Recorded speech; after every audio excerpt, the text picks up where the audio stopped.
Up, I thank God. Straight from the mud, now it's time to get the pie. Swipe, hit some blood, you can see it in my eye.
Up, I thank God. Straight from the mud, now it's time to get the pie. Swipe, hit some blood, you can see it in my eye. Alright, family. What's up with y'all? Okay, y'all let me know, because this is a different setup tonight, if you can hear the high vibrational and my voice volume is okay. Put a Y in the chat. If the high vibrational is too loud, put a number 2 in the chat. Because again, this is a different setup. So I don't know how it sounds on y'all's end. Thank y'all for tuning in. We got Fam Bam in the building. Good to see you, Cody, Dee Dee. Good to see y'all. Family, make sure that you guys sign the petition. Matter of fact, let me get that pulled up. 1 second.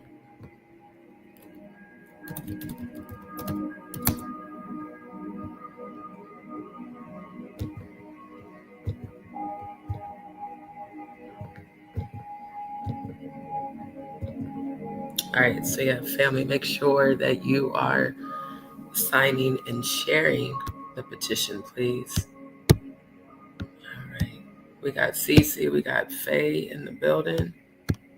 Yeah, Rumble wasn't working. I was trying to do both simultaneously on the Rumble app, and it just kept crashing. So I'm gonna try again tomorrow because I want to be able to do both at the same time. So yeah. Oh, I wasn't even on last night, CC. I wasn't on live last night. So yes, Grand Rising, everybody. Okay, you guys can hear it okay? Good. Justice for all. Good to see you. Yeah, Cody is fucked up. Ain't nothing wrong with it. Good to see you. Peace, love, and happiness. All right. So glad that y'all can hear me. Now, is the background music too loud? Because again, I can't hear it from your guys' perspective. So let me know how it sounds to all of y'all. Cece said it sounds good. Okay. All right, family. So we are in the building one more time. All right. Okay, so you guys said it sounds good? Okay. And I'll leave the volume as it is. So we are in the building one more again. Oh, I'm very congested. Yeah. Yeah. Because the weather has been, it was literally 80 degrees 2 days ago, and then it's been in the 30s and under 20, like 28 degrees. So all this fluctuating in temperature has me very congested. And then it's just environmental, you know, the last couple of places I was at, I was exposed to mold, and it really affected my respiratory system. That's why I'm not going to sing tonight. I actually was going to originally do some voiceovers, but I need to let this congestion kind of pass. And I'm going to have to get up in about 5 minutes to go check the dryer. But long as y'all can hear the high vibration, that's what's up. Cody, I know your ass is fucked up. I'm glad you got good and chocolate wasted tonight, because y'all needed to do it.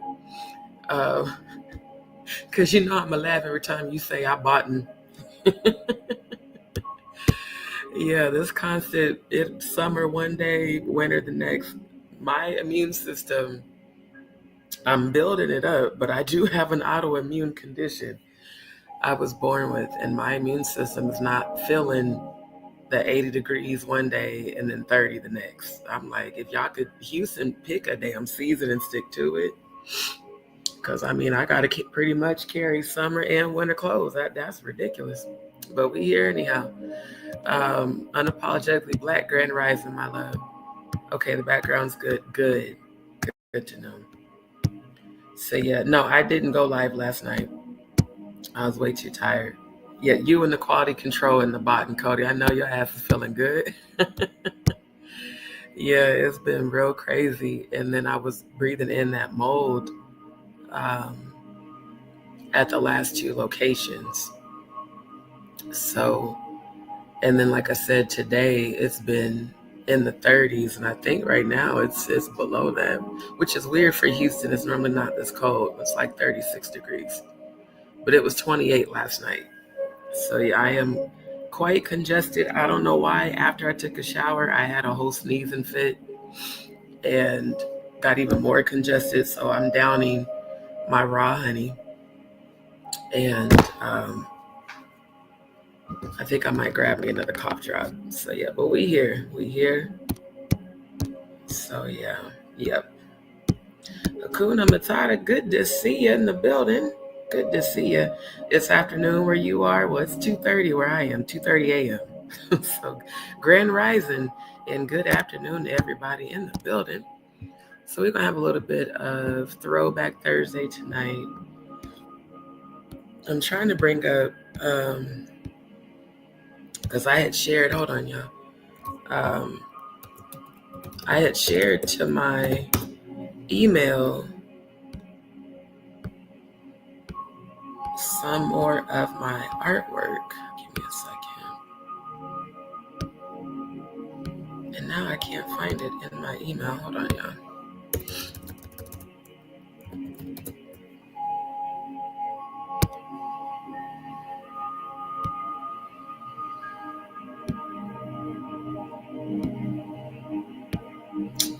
Oh, man. Hold on, let me check on my phone. It'd be faster for me to check on there.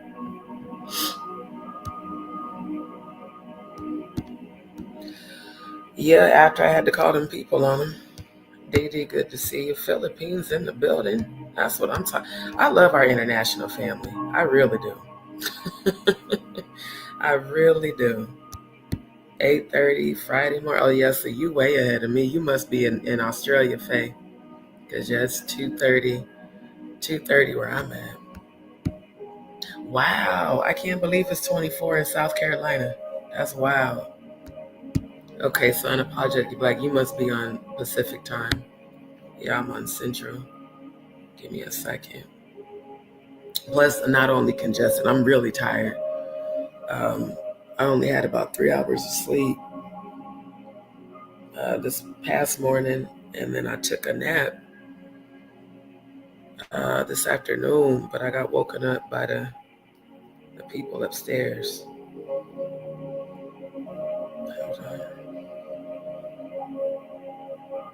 Because I want to find that email with my artwork. I'm like, I don't want to have to resend all of it.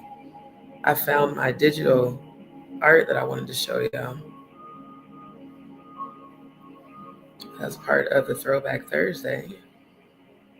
Then we're going to have some laughs as well. All right, this is what I'm going to do. I'm going to just resend it to myself because I don't remember how I titled the email. Okay, give me 1 sec. Where's it at? Now, let me go ahead and put the link for this music because, again, it is copyright free. I don't know why. Oh, I know I'm tired because I almost said Instagram. I don't know why YouTube keeps sending the claim and then I go to dispute it and they remove it. Like, just stop putting it on there. It clearly says copyright free. And they keep doing it every time. So this is the 432 hertz.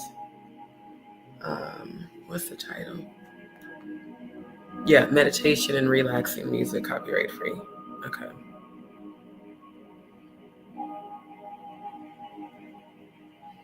So I'm about to post this in the chat. Okay, there it is.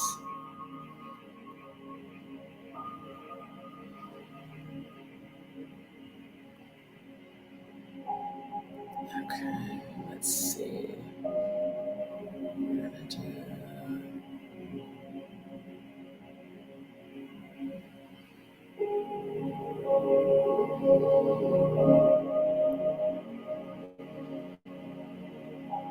Okay, there it is. But I don't even think this is not all of it. Hold on, y'all.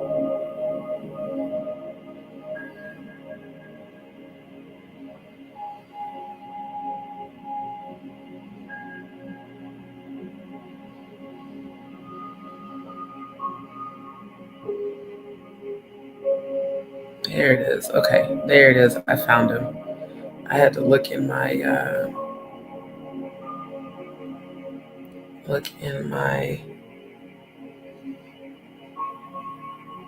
digital. Where's the rest of them?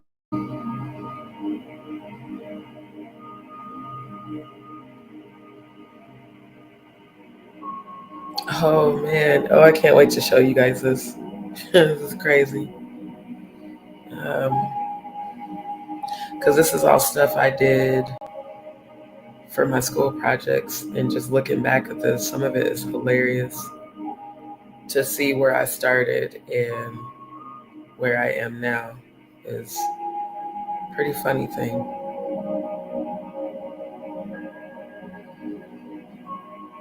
right, I don't know if I can send all those. I'm gonna try to.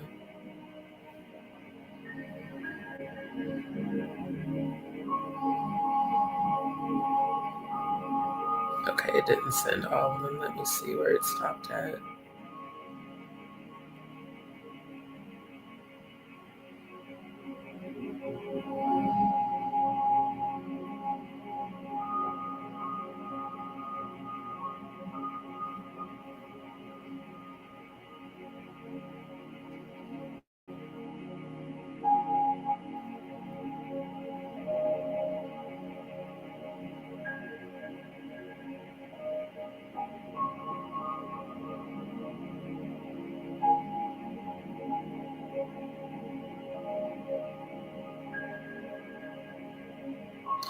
Dang, I forgot some of this stuff I actually forgot that I made it. It's so wild. Just looking back at this. Wow. I have truly come a long way. And this is just the beginning. Okay, now some of these I was trying to find the Edgar Allan Poe digital pieces. Y'all bear with me just a second. Because I thought that was in my album and I don't see it. Give me 1 second.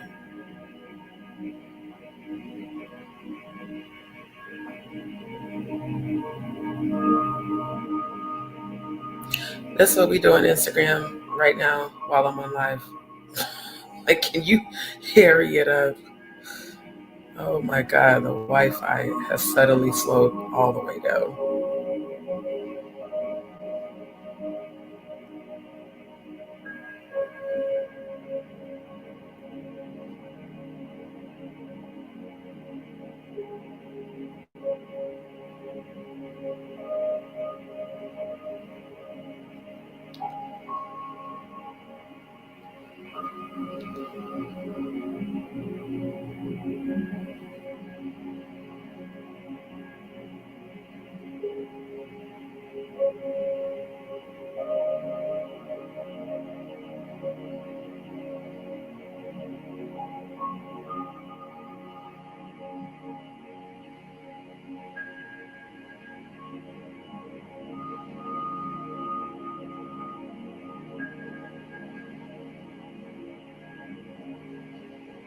I might have to sign in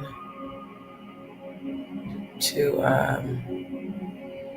Instagram if this doesn't hurry up. I don't know why this is crawling at speed of turtle. That is annoying.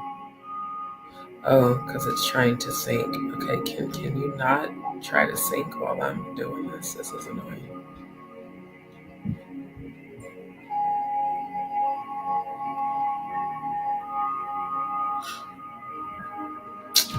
Man, come on.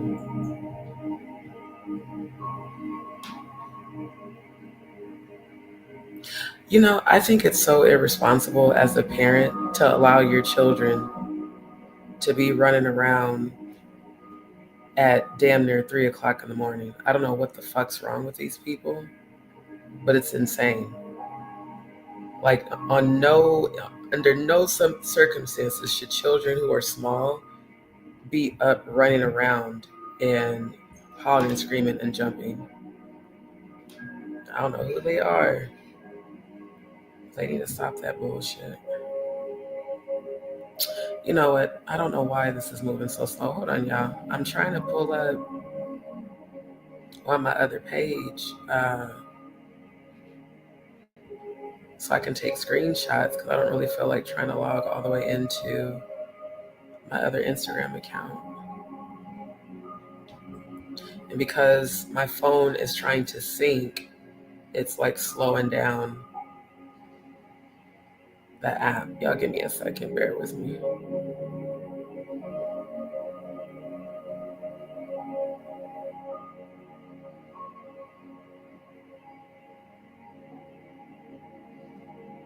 Because it should be on here.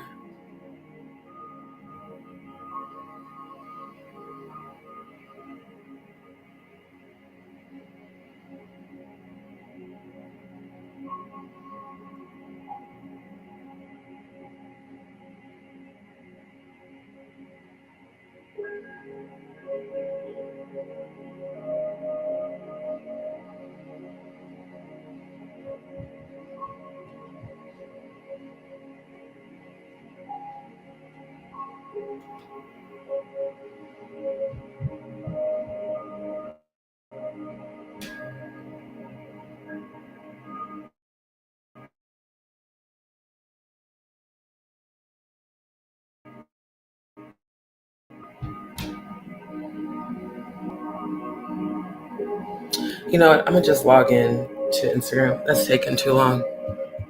Give me a second, family. I'm going to log into my other account, and then I'll just share screen on Instagram.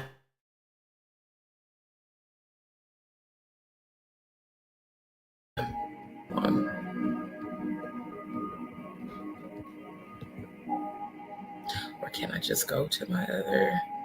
Since I'm logged into here, I should be able to go to my other page. Give me 1 second. Instead of me having to do all that.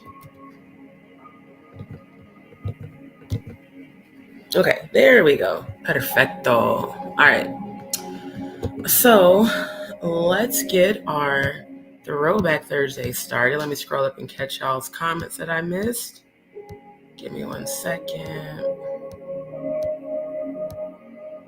Yeah, this every day is a different season bullshit needs to stop. Because I'm like, at least if it was consistently cold, but not it's 82 one day and then 28 the next. Literally the opposite temperature. I cannot. Thank you. Yes, family, please hit that like button. You know, if you like me, you should be hitting the like button. You feel me? Now, look, we only got 14 likes, 32 of y'all. Now, we already know that trolls are going to tune in because, you know, they're infatuated and obsessed with my channel. But those of y'all that are in this comment section, I need y'all to like the video. Okay? Right. You know, people are so miserable. You know, people keep telling me about all this. Look, I keep telling y'all what you focus on, you give your power to. I don't give a damn about what other people are saying and posting. One thing I'm so good at as a Scorpio is starving people of my energy and my frequency. And the more I starve them, the more desperate they are to try to make contact until they're blocked everywhere. And then they still try to make contact from multiple places. Like, if y'all don't go ahead on. Yeah, see, I could see it being 37 in Oregon, but it being 28 in Houston is some crazy shit, for real. Yes, definitely the Wonder Bread and Phil's Foodway on 30th and Ames. Matter of fact, the Phil's Foodway on 30th and Ames, me and my dad and my stepmom used to shop there all the time. Grand Rising. Y'all's playing. Good to see you. Good to see you.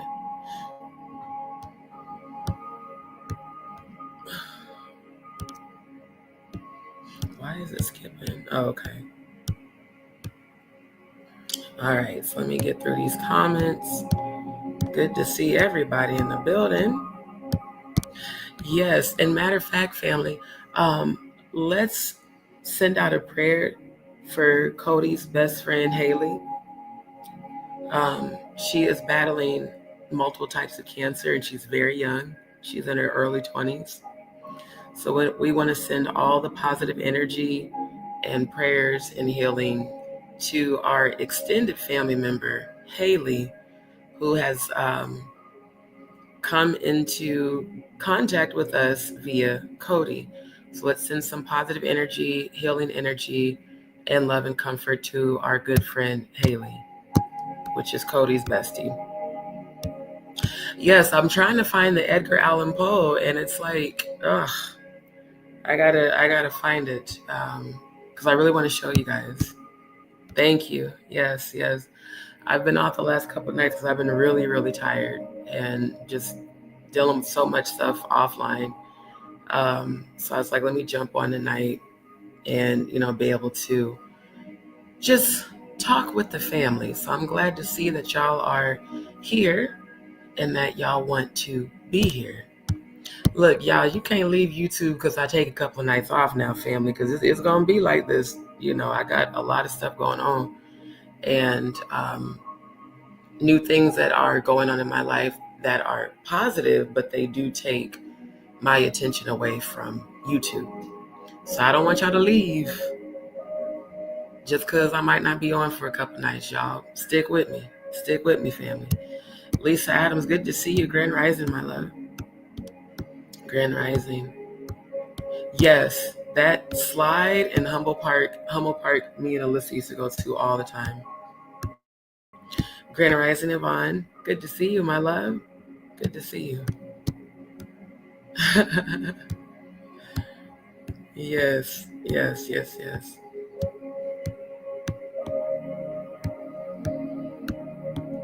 All right, let me get down to the comments.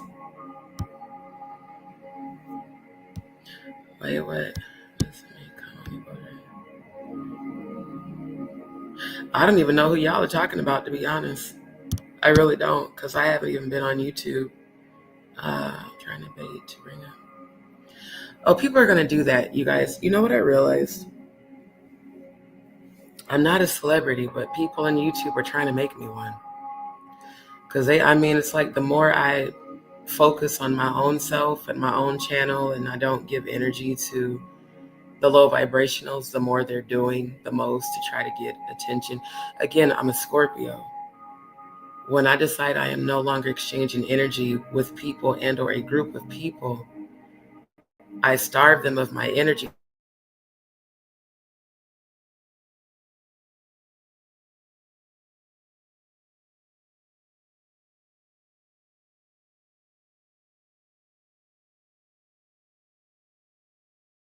That's why they're doing everything they can. Give energy. Nope, nope, nope, nope. I need you not to do that at all. This thing is being weird. Okay. Love you back, fam. Andrew, good to see you. Good to see y'all in the building. Trying to get caught up on the comments so I can get down to the bottom. Laura Kelly, good to see you. Thank you, Ireland in the building. Good to see you. Look, our international family coming in. Patty Munn, good to see you, my love. Grand rising to all of you. Thank you. Thank you. Thank you. I received that and I send it back to you 100,000 fold. That's the frequency we're going to be on, family. Love and positive energy. Yes. Yes, yes, yes. Well, it's not his daughter, you guys. Haley is Cody's best friend. And she's only 24 years old. And she's battling multiple types of cancers and chronic conditions. And as a 2-time thyroid cancer survivor, we definitely support our extended family. And we send her all of the love and the healing and the positive energy. That's why it's so important to keep your frequency high so that we can, the more of us that send her that energy, the more she will receive it. So yes, thank you. Yes, thank you. Thank you, yeah. Yes. Prayers of healing, manifestation, comfort, and healing. Exactly. Thank you, family. I love to see it. Faye Crossing in the building. Love to see it. No worries. Love to see it. Yes, let's send her those high vibrations. And Haley is going to be well. You're so welcome. You're so welcome. Haley's going to be well. I speak healing over her from her crown down to her feet. She's going to get through this. I am a living witness that you can go into remission, no chemo, just changing your frequency, your thoughts, getting closer to God, and changing what you eat. All right. Thank you. Yes, yes. I look, y'all don't be leaving. Now, the ones that left, I'm glad they left. I really am. You know, it's the trash taking itself out. But those who I know are true supporters, y'all stick with me. Because, I mean, it's going to be like this sometimes. I'm not going to be able to be on every single night, but I'll be on as much as I can. Thank you, Cece. Yes. That's okay, unapologetically black. Look, I'm here. We're good. Logic's fine. It's good to see you. Grand Rising, my love. Grand Rising. All right. Look at, ooh, butter and garlic, chili, and sea bass. That sounds good. Now you got me do another chef on a budget. I might do one later today, depending on how I feel and how things go. Not tonight because of I'm congested and stuff. I did pick out some songs, but seeing as how it's already almost 3, I'll do the music. I'll do a continuation of Throwback Thursday tomorrow night, even though I know it's Friday, if my congestion gets better, because there's actually multiple songs I looked up tonight that I wanted to play, but then the more I got congested, I was like, yeah, I ain't gonna be able to do that. All right, good. It is 2:51 a.m. Yeah, yep. Love you dearly. You know that. We got Germany in the building. All right, love to see it. Peace, love, and happiness. Love to see you too. Right, yes. 2-time thyroid cancer survivor. I'm very blessed and highly favored to still be here. And I know that you can be healed if you shift your frequency, for sure. For sure. Love you back. Speak healing to that earache, for sure. Yes. Haley's going to be well. She's going to be sponsored. She's going to help a lot of people heal. A lot of people heal. Definitely, right? Look, I already have Oregon Trail lined up. We about to get right into it. Yeah, 2-time. Let me show y'all real quick. And I was only a few years older than her. when I was diagnosed with thyroid cancer. I was 28.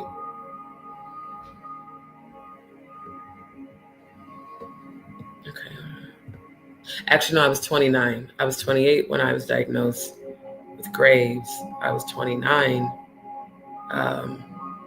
when they diagnosed me with thyroid cancer, and then they took out the left side of my thyroid in 2010. Hold on. So since we are doing Throwback Thursday, I can share this with y'all. Let me share screen right quick.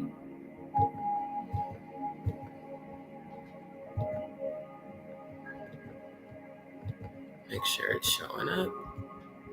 There we go. Okay. So yeah, these are photos I took after my surgery. Actually, I think my sister took this photo because I was like real loopy and out of it. But as you can see, this is the incision.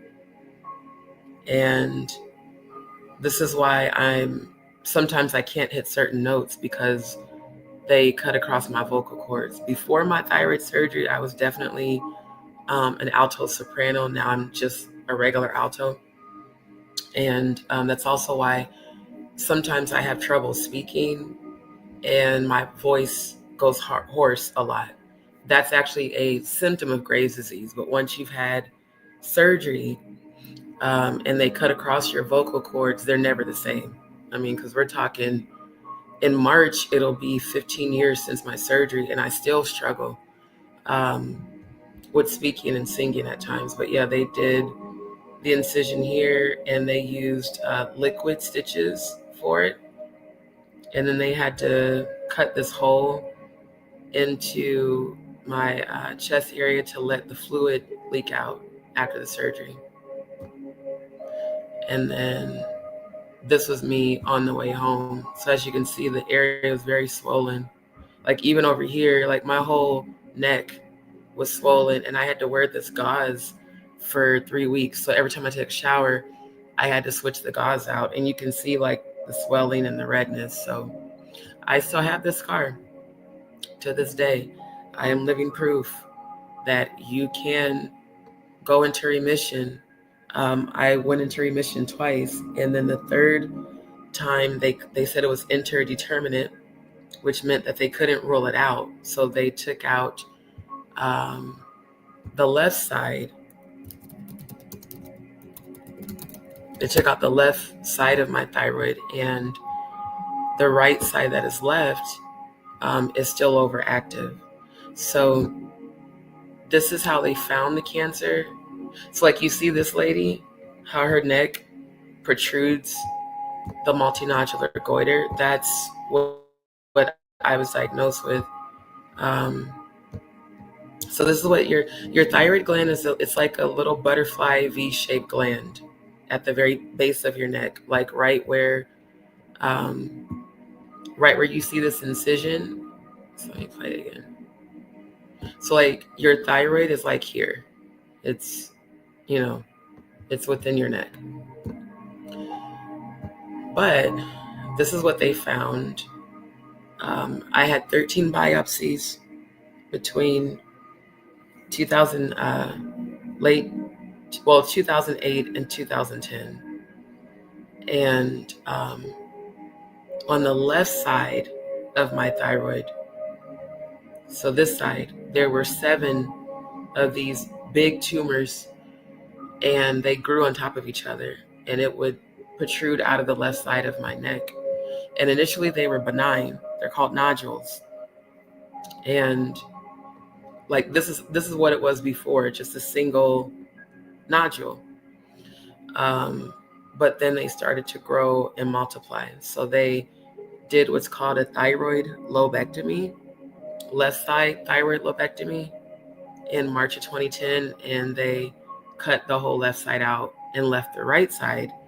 The last time I had a thyroid uptake scan, ultrasound, they did find 3 nodules, but they had not grown to 1 centimeter. They were close to growing to 1 centimeter, and that was honestly a few years ago when I was back home in Omaha.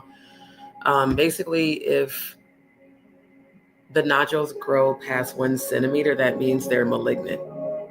So, and malignancy means cancer. So, yeah, I was very young when I went through this, and very young when I had the surgery. And I'm so grateful to the Most High God to still be here. And like I said, I'm a living witness that you can go into remission, no chemo, no radiation, none of that, because I knew it would make me worse. So I never took any of that. Grand Rising, Michelle. Grand Rising. So yeah. Yes, family, hit that like button. Peace, love, and happiness. My dad beat colon cancer early after surgery, and I can't imagine beating cancer twice. It is a long process. And congratulations to your father. My aunt, my mom's oldest and only sister, she passed away from bowel cancer, and she had that colostomy bag. That's why it's important to me to get my GI surgery done, because that does run in our family. And my Uncle James that died from COVID, the one that helped to raise me, he had to have GI surgery twice, and so did my grandmother, my grandma that picked cotton. So again, this is like the whole GI thing is like a generational curse, but I'm the generational curse breaker, and I plan to break it. So I'm so glad to hear that your dad was able to overcome it, for sure. Nope, I don't take those. When I worked for United Health Group, and actually I was working for United Health Group when I was diagnosed, by the way, thyroxine and Synthroid are radiation treatment oral capsules that make it worse. And I refuse to take medication that's going to make me worse, because they tried so many different medications on me. And all of that led to me having a lot of negative side effects, including like the GI issue that I have now. So that's why I do my Chef on a Budget, Eat Your Way Healthy, because I'm literally eating my way healthy. And what I need to start reincorporating is the purple sea moss that I used to make into gel. That actually treats it better than these medications. And these medications have very negative side effects. Like Graves' disease already causes you to have dry, brittle hair. That's why when I pick my afro out, y'all see me scratching my scalp a lot. It's not because it's dirty, it's because it's dry. So these medications actually, they simulate chemo, and they make your hair fall out. They make you pee on yourself. I mean, it's horrible. So I promised myself I would never take it, because I was diagnosed with fibromyalgia too, cervical spine damage, and my tailbone's been fractured in 3 places from car accidents where I was hit. So I don't believe in taking pharmaceutical medications, especially after working for United Health Group. I really believe that we can heal ourselves. And for the things that you need surgery for, like what I need surgery for, I plan to get that done. But anything outside of that, I really believe that I can heal that. Thank you, Andrew. Thank you, family. Appreciate that. Awesome. Love it. See, I love to see that. Now that you a strong one if you did both. I love to see it. Thank you. Oh, it was. It was very painful.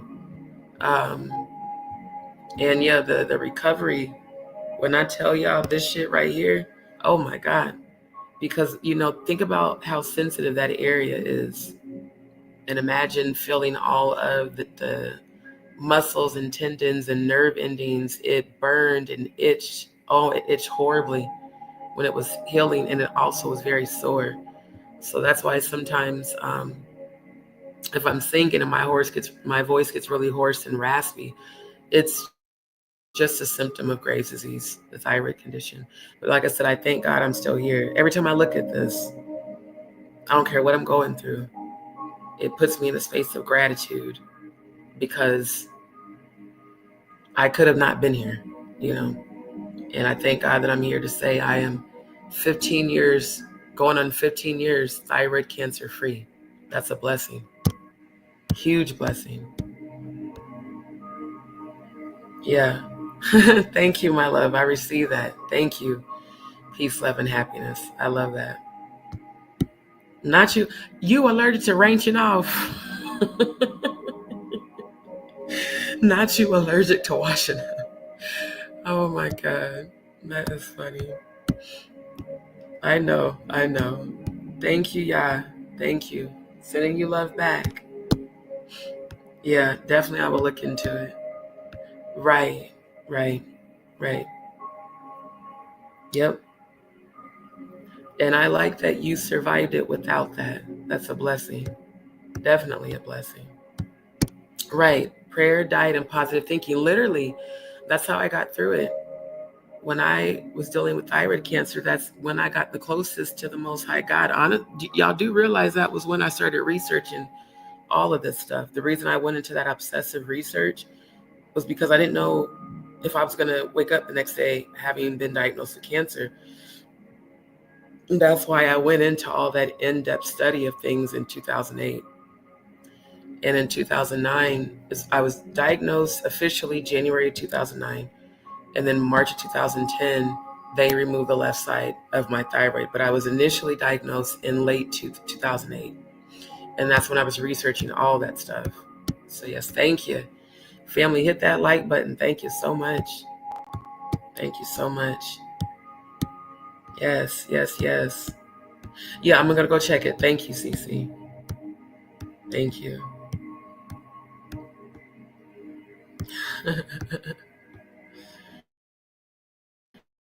Yes. Love to see it. Yeah, see, that's what I take for the only thing I do take is over-the-counter sleep aid, which is diphenhydramine. That's just the actual active ingredient in Benadryl. It's just diphenhydramine.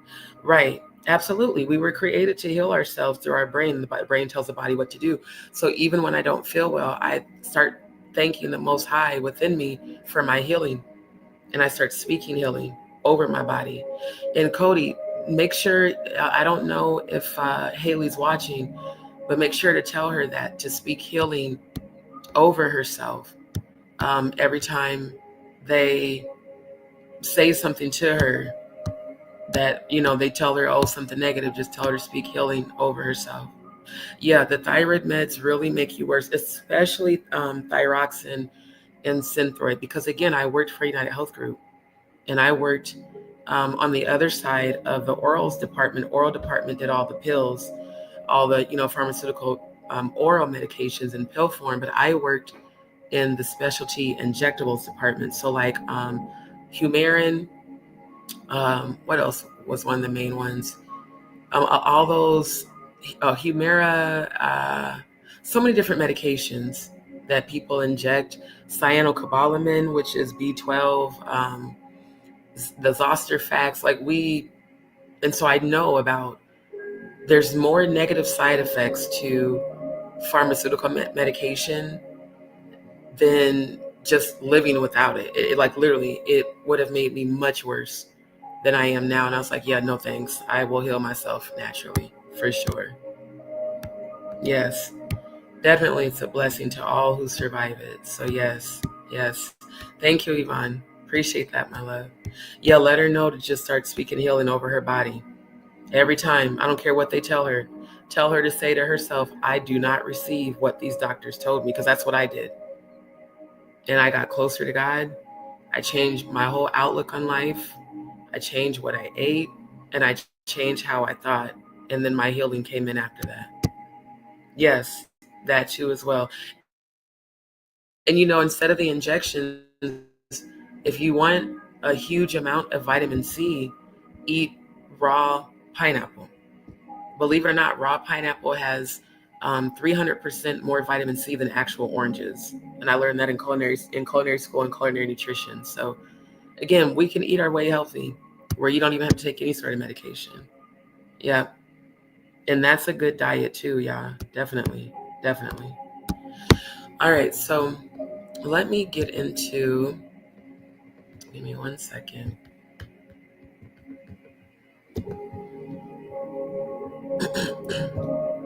Because I have had some more people reach out regarding the spiritual psychic readings, which the ones who have sent your emails and follow-up directions and sent your donations, thank you for following the directions. I will get yours done as soon as possible. For those who have asked, Again, you go to my channel. So go to my channel, the homepage, videos, shorts, live playlist, post. It used to say community. And then just scroll down, and it is the third post down. And for now, I just have my Cash App link posted, but I do have a new PayPal business account. So for those that don't have access to Cash App, when you reach out to me, just let me know, like if you want to use PayPal, and I will get it posted back to you via email. So yeah, I do have a new PayPal business account.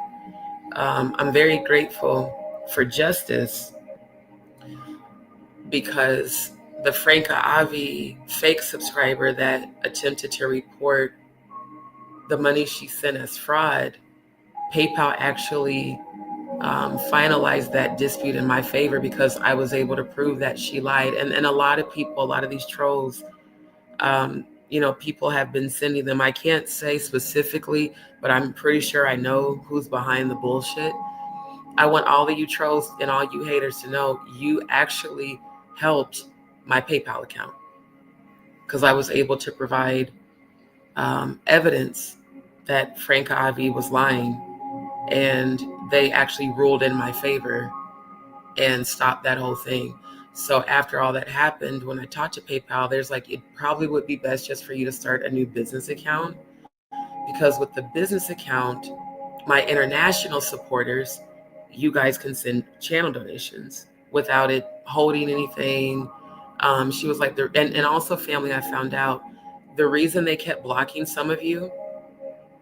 I spoke with the supervisor at PayPal. She said, if you send it by default, which in the app by default is going to select goods and services, and then you try to resend the same amount as family and friends, PayPal has this automated system that flags that as potential fraud, because it looks like you're trying to send a duplicate payment. So for those that were sent screenshots when it was saying, we've canceled this to protect your account, the manager explained to me why. She said, yeah, it's because they're not sending the donations the correct way. And I know that the international subscribers, you guys don't have the option to send family and friends. So family and friends only applies to a personal PayPal account. Once you have a business PayPal account set up, it's not, they don't make any sort of, they don't differentiate, family and friends from the default. Everything is just one default way to send. And the international, again, supports, because quite a few of you had left comments about how to support the channel and you didn't have access to Cash App. So that's why I'm sharing this with you guys. I'm grateful because, once again, what hell meant for evil, God turned it around for my good. People went out their way to lie, slander, defame me, and call me a scammer. And I was able to prove to PayPal that I definitely was not, and that the person that sent the information indeed made fraudulent claims, because they could not prove what they tried to say in their claim. So again, these spiritual attacks, I just really think a lot of you who are trying to send those, you're not wise if you think that you're going to actually succeed, and that I'm not going to have receipts to show, to PayPal. Like, no, if you don't follow the instructions posted here, like I keep telling y'all, it's all in detail. It's very concise. If you do not follow these instructions and actually send your email with your selected category for your spiritual psychic reading, or if you want a channeled ancestral psychic medium session or a Reiki healing, if you don't send that email specifying what type of reading you want, the amount of time of the reading, you will not get a reading. Your donation will come through as a channel donation. I've explained this so many times over and over, because then people will send donations and attach a note. That's not what I instructed you to do. And PayPal sided with me, because she was stupid enough to take screenshots and send screenshots from my channel claiming that I was a scammer and a fraud and that she had cancer. All this bullshit. And they were like, yeah, that we found that person clearly falsified the fraudulent claim. So now their account, funny how y'all try to come for mine. Now their account is fucked. Now that person's account is flagged for submitting a fraudulent dispute to PayPal. So again, nice try. Y'all sure keep trying and failing. Y'all sure keep trying and failing. And all I can do is just laugh at y'all stupid asses, because it's like, you got to be a special kind of stupid to think that you're going to keep coming for a high vibrational high priestess and win. It will never work. Never, never, never. Yeah, the B12 shots do work. And yeah, sometimes they will kick in sooner than 72 hours, but it can take up to 72 hours for those to kick in. So yeah.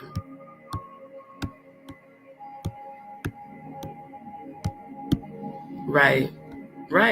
Exactly. Who couldn't? Because I'm like, it's so many people jumping on the bandwagon to continue to slander and defame and lie. And it's like, y'all, even the trolls and the subscribers that left and the other hating ass CCs, you should know, as much receipts as I show when I go live, that I'm going to have receipts. So trying to come for my PayPal account, all it did was make every one of you that tried to, you made yourself, you showed your guilt, like it, and it didn't work. In fact, it empowered me, and now I have a whole new account that I don't have to worry about any of that shit. So again, what hell meant for evil, God always turns it around for your good. And I'm so grateful to God for that. Right. You know, misery loves company, which is why they're not getting my energy. They want so bad for me to go to their channels, watch their content, look at their videos and respond. I have so many other very positive things to be focused on. And then I'm still dealing with my real life. So like, I'm just not going to do it. Yes, baking cupcakes, that if you're baking, you're cooking. You're just cooking from a pastry chef's perspective. I remember them days. Okay. Look, that dab, that'll do that to you. That puff, puff, cough up a lung, shit. Yeah, I definitely want to try that German potato salad you was talking about the other night. That sounded dope. All right, so yeah, that's for those who were asking about the readings. Now, family, I want to thank everyone who has been supporting our petition. Don't forget to continue to support our petition. Don't forget to like, share, and subscribe it. Wait, see, I'm so used to saying like, share, and subscribe. Don't forget to sign and share the petition. Shout out to the 700 signatures. Thank you to everyone who has been supporting. Now, as part of my Throwback Thursday, let's get in. This is actually my first page I ever had on Instagram. And again, the only reason I'm on Instagram is because when I was enrolled in school, we had to have a place to upload our work for our projects, and we had to do it on YouTube and on social media, and then give the instructors our link. Why is this taking so long to scroll? Like, this is annoying. Hurry up. But we had to submit the links to our posts. Shout out to the Freestyle King, Little Flip, and DJ Screw. Shout out to Derek McKinney, CEO of Loud Music. Shout out to Zaytoven, Country Wayne, and Just Hilarious. Okay, can you scroll faster than this? This is, oh, StreamYard, this is annoying. This only happens on StreamYard. It takes for fucking ever. Like, let's go. I'm literally trying to get to the bottom, and it's just annoying as shit.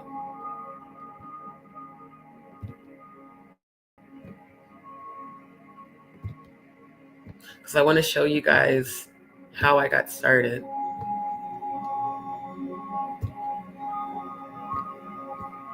Oh, actually, I just saw the purple sea moss. Okay, can we open that in a new tab? Awesome. And I saw, there she is. My one and only true soul sister. Okay. The forever and a day on the scrolling is annoying.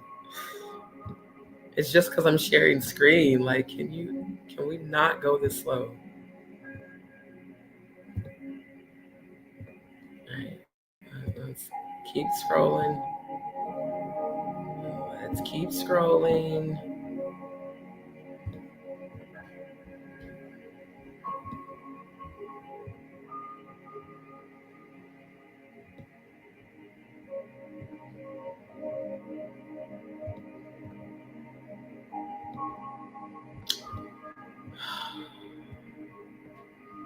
I should not have wiped off my mouse pad because now it's being weird.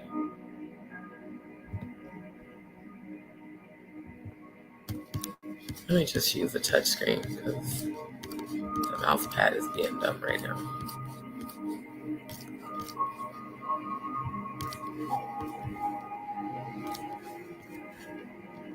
I'm literally going all the way back to the beginning to show you guys how I got started.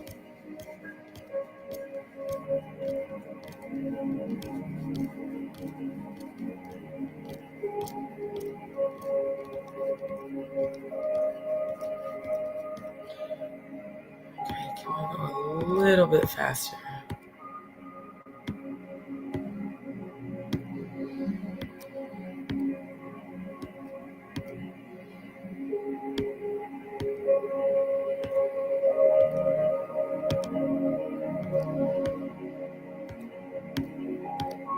Yeah, here we go. Because here's the actual projects that I did for school. This is what I was trying to get down to. There's the Edgar Allan Poe. Okay, finally. It took forever and a day, but we are here. Let me go back to y'all's comments real quick before I start showing more. Oh wait, I went up too far. I already read those. Thank you, CC. Always. That's why I keep my vibrations high. You know, I'm going to be honest, you guys. I know some people don't understand. I don't hate Jaguar. I really don't. I hate what she did. I don't hate her. And even after all this, I've been praying for her healing because I know what she's spiritually struggling with. And the reason I'm so very patient is because of my sister who's bipolar schizophrenic. So I would just rather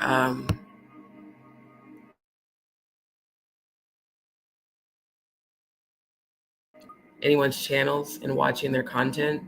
One, I don't have time and I just don't have the desire to. You know, once a person shows me who they are, I just accept it. And it does hurt. I ain't gonna lie, it does. But it's also God's will.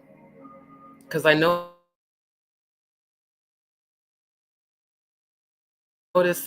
in my chat that morning I went live, and he subscribed to Troll. He's like, why don't you go in on Jaguar? Because I know that Jaguar is battling her own demons. And I know that she needs help. So I'm not going to go to her channel and watch her content when I already know it's going to be negative. Just like I'm not going to Maggie's channel. I'm not going to anybody who I formally collaborated with on YouTube. When I said I was done, I meant that. Like, I'm not going and watching your content. I literally have no reason to. Outside of when I'm told that defamatory things are being stated, slanderous things are being stated, that is the only time I will go to screen record to get receipts for a lawsuit. But beyond that, I don't care.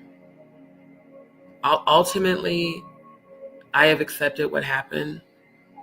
It was God's will, and I'm moving on. My whole focus is me and my channel, my healing, the projects that I'm launching. I've got 5 different projects I'm working on right now outside of YouTube. That's also why I'm not going to be able to be on here as much.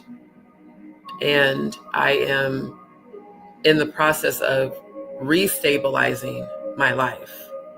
So the only thing that I can give energy to is positive energy. And obviously, if people are talking shit about me, that means they are beneath me because they're in a low frequency. So the best thing I can do is pray that those people choose healing. But if they don't choose healing, I don't have to worry about what they say or do. My ancestors are already taking care of them. I've already seen in the 5D them getting karma. So I just, for me, I don't really care. Like I said, unless it's straight defamatory or slanderous, like, speaking on my mother, speaking on my miscarriages, speaking on my health conditions, using my real full government name when I didn't give people permission to do so. I already have receipts of all that. And as much as people assume a lot because they knew of my temporary transition, does not mean that litigation is not something that I am literally pursuing right now.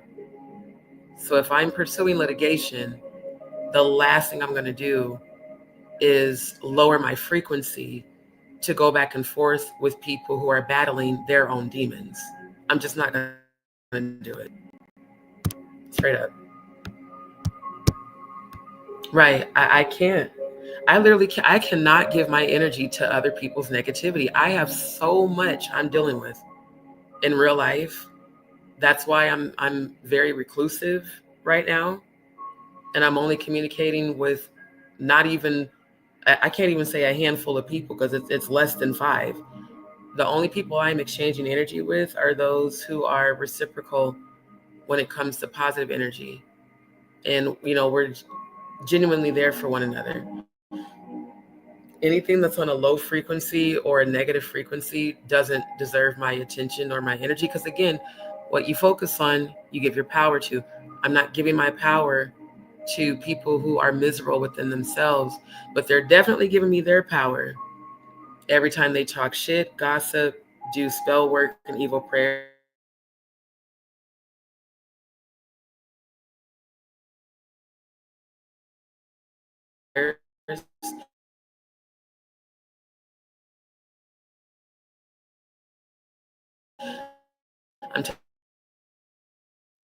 Everything is good to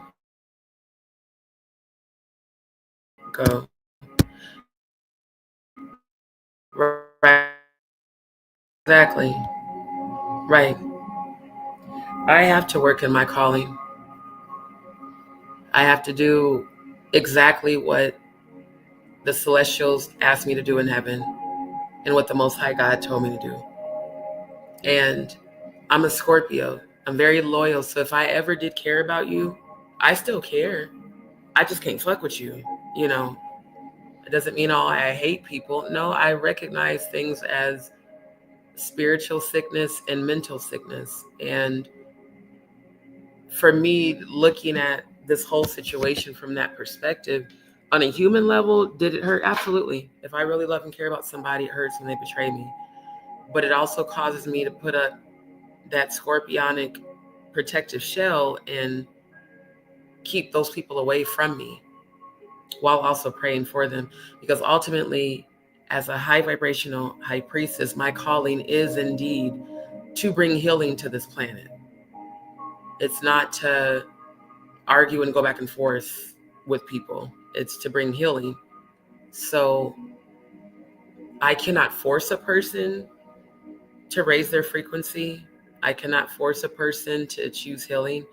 I cannot force a person to, not be negative. I can only pray for them and hope that they do and release them out of my frequency. And that's exactly what I've been doing. And I'm going to stay like that. Right. Carbo Junkie, good to see you. Grand Rising. It sure is, Prince. And guess what, y'all? I did this freehand. Let me pull it up. Okay, go to the next tab and share screen. Thank you. So this was a project that I did for my digital art class. And I used my Wacom digital pen pad. It's, that you can use for drawing. And I literally used Adobe Illustrator and Adobe Photoshop, and I made this freehand. I was looking at a photo of Prince that I had saved in my phone, and then I was using that photo to make sure that I got, everything in order, which looking back, I can see some imperfections, like, of course, here with, but I mean, I think I did a pretty good job. And this was so fun to do. Now, again, I had just started school, so obviously the illuminated background could have, decreased, because now that I look at it, that does kind of hurt the eyes. And that was something we definitely learned about in digital art. But this was so fun for me to do, because Prince is and will always be my number one favorite artist. And then these symbols support bisexuality. And I noticed how Prince has them all blended with the raw. So part of me still thinks that Prince was family when it comes to the rainbow community. So yeah, I plan to put this and the rest of my digital art on Etsy. That's also something I'm working on right now.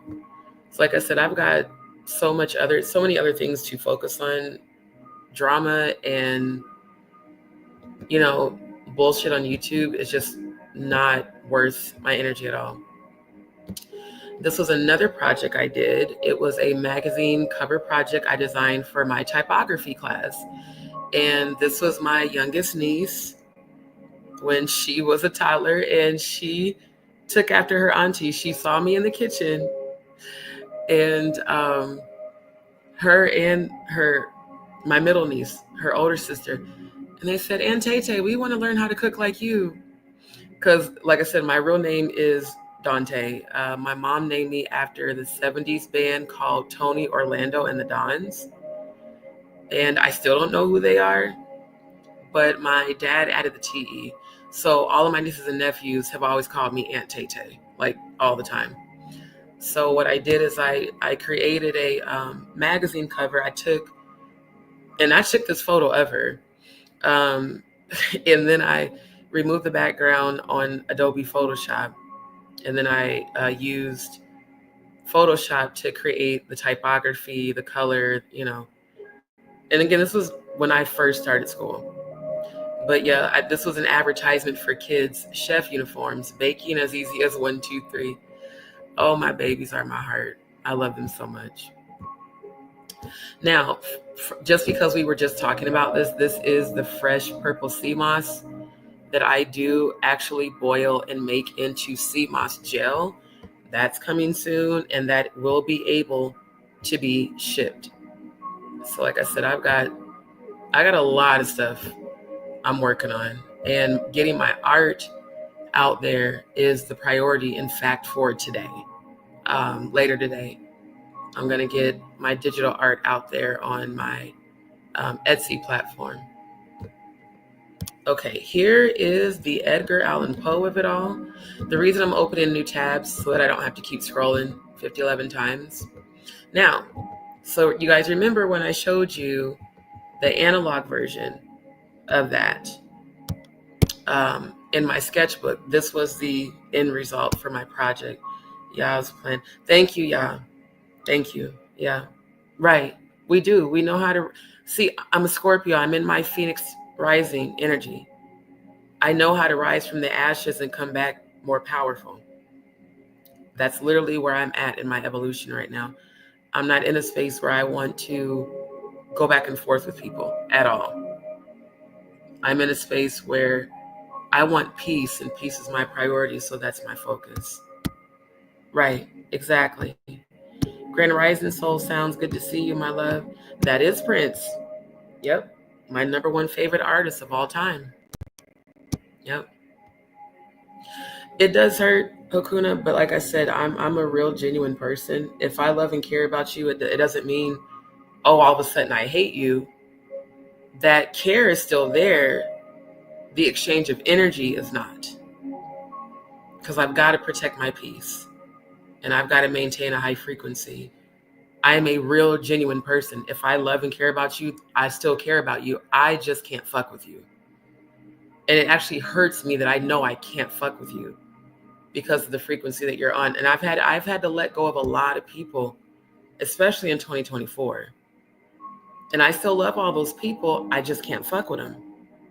And that's just, I mean, I'm a Scorpio, so either I all the way do or I all the way don't. But just because I don't doesn't mean, oh, I hate you. I really hope that they all heal. I really do. Because if not, it's going to get bad for them, not me. Yep. Right. Absolutely. I don't know. Thank you, Soul Sounds. Appreciate that, my love. Thank you, Cody. I received that, and I'm calling it and speaking into this. Look, it's 3:33 on the clock. Okay. Ancestors are talking. 3:33, and I saw 222 earlier. Again, they are always speaking to me. And I know this is not a coincidence that this came up right when I said that. The meaning of seeing angel number 333 repeatedly is a sign that the universe is trying to communicate with you. The angels want you to pay attention to your thoughts, feelings, and intuition. They are urging you to trust your instincts and take action towards your goals, which I'm literally doing even right now. When you see angel number 333, it's a signal for you to let go of any limiting beliefs and doubts that are holding you back. The angels are encouraging you to have faith in yourself and your abilities. They want you to know that you have the power to create the life you desire. And that is why I am focused on my art and my skill set. I just dropped the link for this page here. Angel number 333 is a manifestation number. It's a reminder that you have the ability to attract abundance and prosperity into your life with your thoughts and beliefs. The universe is constantly responding to your vibration, so it's essential to focus on positive and empowering thoughts. When you see angel number 333, it's an opportunity to align your thoughts and emotions with your desires. Again, align your thoughts and emotions with your desires. That's why I will not align my thoughts and emotions with low vibrational people. I will not do it. When you do that, you allow people to create blockages in your life. Because if you're tuning into someone else's frequency, either you're pulling them up to your frequency of healing or they're pulling you down into their unhealed energy. So the thing that I love the most about being a Scorpio is that we can walk alone and be very powerful all by ourselves if we choose to align our thoughts and our emotions with a frequency of healing and abundance and gratitude. Gratitude literally attracts abundance into your life. That's why no matter what I might be facing, no matter how horrible some situations have been, I'm thankful to the Most High God that is within me for the strength to just keep moving forward and to keep my thoughts aligned with what I desire. The angels are reminding you to visualize your goals and take action towards making them a reality. Trust that the universe is conspiring in your favor and everything is falling into place. So when it feels like everything's falling apart, and Lord knows I know what that feels like more than once, it's actually falling into place. Some people, places, and things have to vibrate out of your frequency in order for things to fall into place. Literally, the tower moment, it has to happen. There has to be a tower moment of an ending so that your new beginning can come in and you can manifest that. But it all starts with you. It starts with your thoughts, where you focus your energy, what you're paying attention to, what you're giving your energy to, what you're consuming, and your emotions. All of that creates your reality. That's why I do everything I can to fight through all the bullshit and maintain a high vibration. It was so funny, the location I'm at, there was a plumbing issue, and I reached out to the host and they actually showed up and tried to take care of it. And as soon as she walked in, she said, "Are you a therapist?" Because I was playing the other high vibrational, the one I used to play that I found out later down the road was copywritten, even though it said it was copyright free. And she said, "Are you a therapist?" And I started laughing. I said, "I'm a spiritualist." She said, "It just feels like a spa." when I walk in here, I just feel calm and at peace. I said, well, thank you. You know, that is the whole point of me doing all that I do with the music, the aromatherapy. Like if I had my camera on right now, which I'm extremely tired, which is the only reason why I don't, you guys would see how pink it is in here with my ring light, and pink is the color of love. So I got to keep my energy high vibration. I don't have time for bullshit at all. Angel number 333 also has a deep spiritual significance. It's a reminder that you are a divine being and you are here to fulfill a purpose. Again, I'm here to fulfill my soul contract, and I'm going to do it. The angels want you to connect with your higher self and trust the guidance you receive from within. Seeing angel number 333 is an invitation to deepen your spiritual practice and connect with the divine realm. It's a reminder that you are never alone. Even when you feel like you're alone, you never are. They're always with you, always. And your angels are always with you, supporting and guiding you. Take time to meditate, pray, or connect with nature to strengthen your spiritual connection. So if you've been seeing 333 a lot, you need to take time to meditate and pray and quiet your mind. And I know it's cold where most of us are, but if you're in a place where it's warm, get outside and connect with nature. That's how you call in your healing. Grand Rising, Trisha. Good to see you, my love. I appreciate you all. Right, exactly. And that's why I don't fade. One thing I know how to do as a Scorpio, I will starve people of my energy and my attention, and it pisses them the fuck off. Like a Scorpio can love you unconditionally, and then you don't exist to them anymore. And people aren't ready for that shock factor. And when they get it, then they become very desperate to get you to engage with them. And the less I engage, the more power I am maintaining. And again, I'm taking their negative energy and I'm transmuting that into power. Being calm and at peace is the most powerful thing you can do when people are going out of their way to try to lower your vibration and try to make you feel as miserable as they do inside. That's how you know you're standing and you're walking in your power. And exactly, they do need healing. And that's why I'm going to continue to pray for their healing. Thank you, Hakun Matata. Yeah, because I do not hate Jaguar. And I don't want you guys to fall for the bait of the content creator back and forth bullshit. Just let it go, let it be, and just focus on keeping your vibrations high. Like I said, unless someone is saying something defamatory or slanderous, that's the only time I want you to let me know. Outside of that, just send them healing and don't give it energy. Do exactly what I'm doing. Ignore them and focus on yourself. Shift your focus back to you. That's how you maintain your power. Right. Yeah. Exactly. And that's what's so funny, because I'm like, I'm not a celebrity, but people are talking about me like I am one. And I'm not even talking about them. I'm not paying attention to their content or them. I'm just focusing on me. Thank you, Justice. See, I'm going to go back to the artwork. I need to go check the dryer real quick, so I'll be right back. Thank you, Andrew. Absolutely, have to. Anybody got time for that? Sometimes when I'm moving back and forth on the couch, I notice with my laptop, if I lean forward, the volume kind of shifts, but I know it's also individual too. Yeah.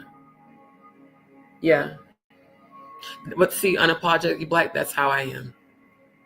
When I say that a person no longer exists, they just don't. Does that mean I hate that person? Absolutely not. The way I love and care about people is so real that I can still love and care about you from a distance and never contact you ever again.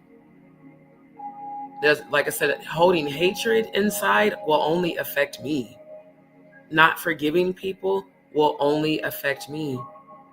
When you truly forgiven a person and you see this person's in need of healing, this person's in need of help, you just send them healing and leave them where they are. Literally, don't, like, because I kept trying to make sense of all the people involved, and it just was like, yo, this is God's will. This is what Yeshua, the true Christ, went through when he walked this earth. So it's not really surprising when you're actually walking according to that frequency that, you know, the light within me irritates their demons. So that's why they do and say the things they do. And I don't care. I got so many skills and talents and positive things to focus on that I'm just not giving my energy to that anymore. Thank you. Prince is literally my #1 favorite artist of all time since I was 4 years old. Love Prince. Absolutely. Yeah, the little people in the kitchen cooking, like on Chopped. What was it? Chopped Junior. I was like, oh my God, that's going to be my kids in like 10, 12 years. You know, my little ones in their fucking chef coats and chef jackets, teaching them how to cook and stuff. Like, yeah. And my babies, and she is not a baby anymore. She's going to be 11 this year, which is crazy. And her sister, next oldest to her, is going to be 15. And I remember when they were all in my sister's belly and when they were born, and now they're growing into little adults. It's just an amazing thing. Yes. Love him. Love Prince. So yeah. Okay, why is it not come on with the comments? Pisces rising. That's what's up, Cell Sounds. Yeah.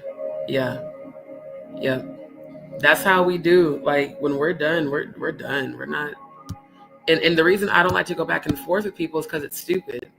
It's like we're all grown. We're too old to be like, if you know what you did was wrong, just admit that shit, take accountability, and just move on. Happy retirement to you, Carbo Junkie. That's what's up. Thank you. Yeah, I'm going to go back to it in a second. I'm trying to get through all of your guys' comments and get down to the bottom. Yeah, I still don't know who they are. Because I asked my mom, I said, how did you come up with my name? She said, well, my favorite group when I was pregnant with you was Tony Orlando and the Dons. So my name was supposed to have been Don. I still to this day don't know why my dad added the TE, other than my mom saying he wanted me to have a unique name. And I have actually met 3 female Dantes over the course of my life, including one of my former customers when I worked for Progressive. And we were both like, wait a minute, what? You're a female? Like, and her name was spelled DAUNTE. So, I mean, it's rare, but there are female Dantes that do exist. So, you know.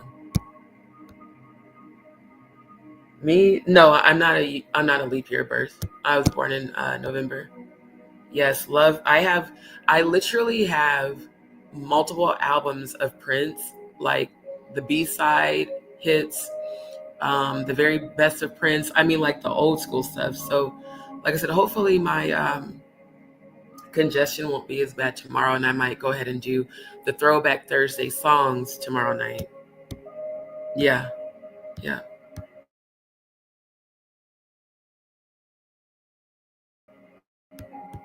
Love. You're gonna be fine. Yeah, I don't. StreamYard is. Oh, StreamYard. Y'all the only platform that does all this bullshit.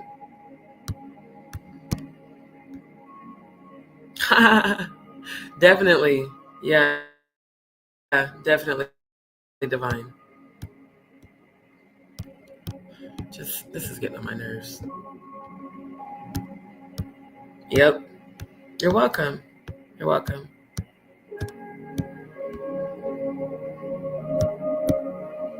Yeah. You know, and that's the thing. I was fine until I started just noticing patterns of behavior that I did not align with. And I tried my hardest to kind of back away, but still be supportive. And then I realized I'm an all or nothing person.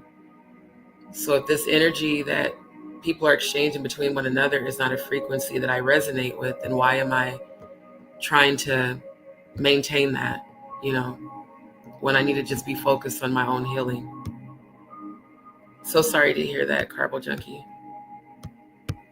Yes, 99 years is a long time to live.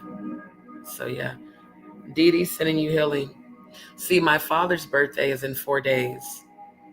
And I know that's going to be a very difficult emotional time. I already actually had a breakdown last weekend. And then my Uncle James that helped to raise me, his birthday is the day after my dad's. So, you know, this coming week is going to be emotionally challenging, but I'm going to celebrate both of their lives and their legacy. And the funny thing is, I kept hearing my uncle say, daughter, hold on to God's unchanging hands every day for the past week. So I know my he's around and he's with me. So yeah. Yeah, it's been cold here too. Right, right, for sure. I know I won't. And I don't even try to. I accept people and keep it pushing. When they show me where they are, I accept them. Yes, Master Chef Junior, exactly. Dope. That's where I want my future kids to be, for sure. Right, right, right. Holding on to all that will only create more and more blockages in my life. So I'm just not gonna do it. Being born in the cusp. Yeah, a lot of people are born on the cusp of two zodiac signs. Absolutely. And you can have, you do know you can have different zodiac signs in your chart. Like I'm Scorpio, Venus, no, Sun, Venus rising, and moon is all in my chart. And so is Libra and Virgo and Aries, I believe. I need to redo my birth chart, actually. So yeah, you're on the cusp. Technically, you're a Sag, but those born in between that 23rd and 28, you are technically on the cusp. So yeah, God and unapologetically Black. Good, good, good. Yeah. No, I will give people my all if they're worthy of it. Once I see that they're not, then I take it away. I know. Okay, so I got you. I definitely will, because like I said, I know in the next few days that's not going to be easy. I love my dad very much. I miss him. I went to call him that night that I had that emotional breakdown um, over the weekend, and then I remembered, oh shit, I can't call him, and it still doesn't feel real after um, going on 8 years. It'll be 8 years, April 11th, that my dad passed away, and it still feels like it was yesterday. So, anyways, Cody, this one is for you and everybody else. So remember when I showed you guys all the sketches? This was for a digital book cover poster project. And this was for my digital illustration class. So I had to design the book cover and description panel in a foldable format. That's why it's portrait landscape.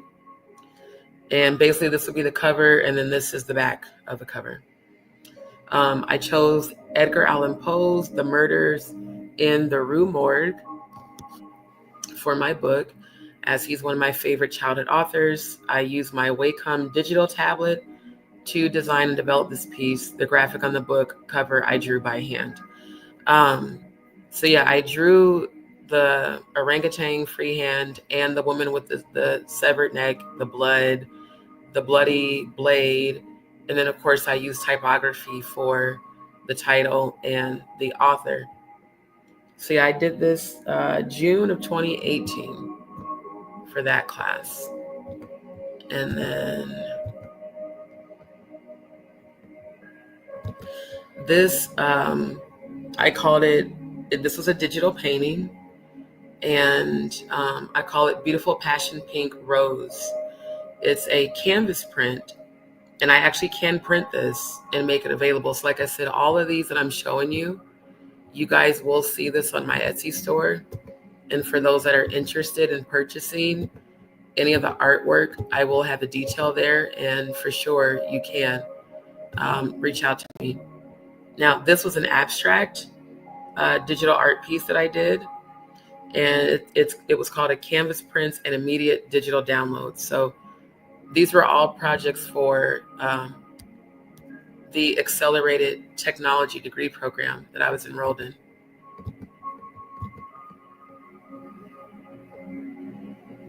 Now, this one is so funny. This was my first digital animation project, and I did this on Adobe Animate, and I also used Adobe Illustrator to create the actual vector shapes, which are the circles. And then I used Adobe Animate, and I used Animate More Shapes project for my motion graphics class. And this exercise, I had to animate multiple shapes with keyframes on various layer properties. And the objective of this project was to compare and edit keyframes on multiple layers and to achieve the desired timing to properly sync all the animation. That's why they start at the same and they end differently. So yeah, like I said, I did a lot, and this was on my old laptop, like not even like the good one, but it was fun, doing this work for school. Now this one, I remember my mom, she, oh man, okay. My mom used to laugh at this one because it's the wheels on the bus. And I was so proud that I actually, I literally had to create the bus vector and the wheels and, position them together. And then use Adobe Animate with the keyframes and layers to actually animate it. So this was for my interactive media class. And I was like, I'm geeking out. I just created my first animation. And okay, what the fuck? Can you get that off the screen? Okay. First animation. So for my interactive media class, design critique, that's what it was literally called. We had to create a mystery tour bus with the wheels on the bus going round and around using Adobe Animate. And we imported PNG files and then converted those to symbols, and we inserted motion tweens. Again, unless you've taken interactive media, that's all going to probably go above your head. But yeah. Nice. Okay, so that's just me talking about what I wrote. But yeah, I was so excited. I remember I called my mom and showed her, and she started laughing. She was like, "Look at the little wheels on the bus." And I was like, "Mom, I made that come to life." Like I was all extra excited. Then I called my dad. Actually, I didn't call my dad. I wanted to call my dad, but I couldn't because he had already passed away.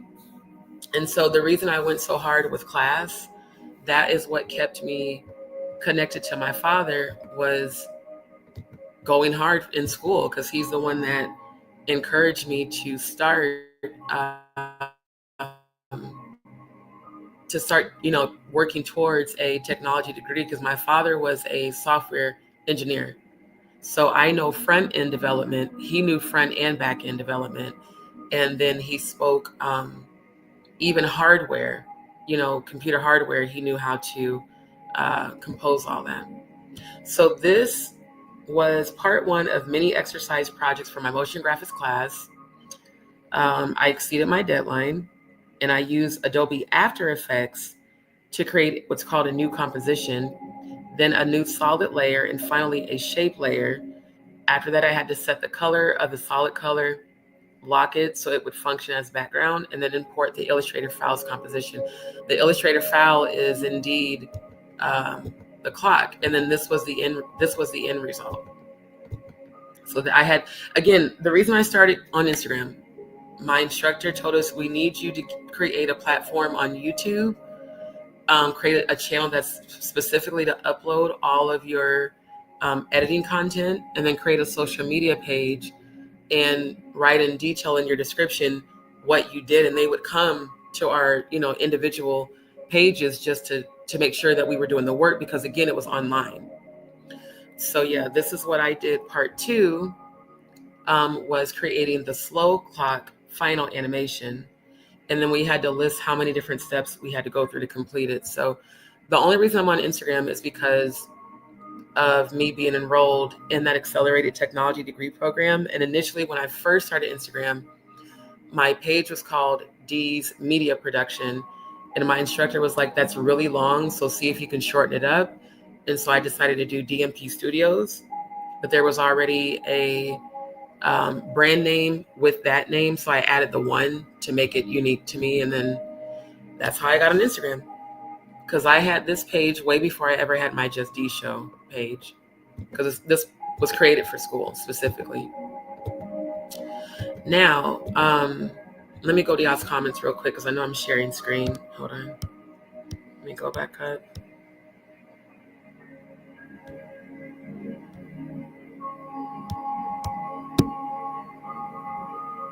Yeah, and I'm so sorry for your loss, Unapologetically Black. I am sending you healing and comfort, my love. Keep it. I wouldn't get rid of it. I wish I had more stuff of my dad's. I wish I had his vinyls. I wish I had so much stuff from him.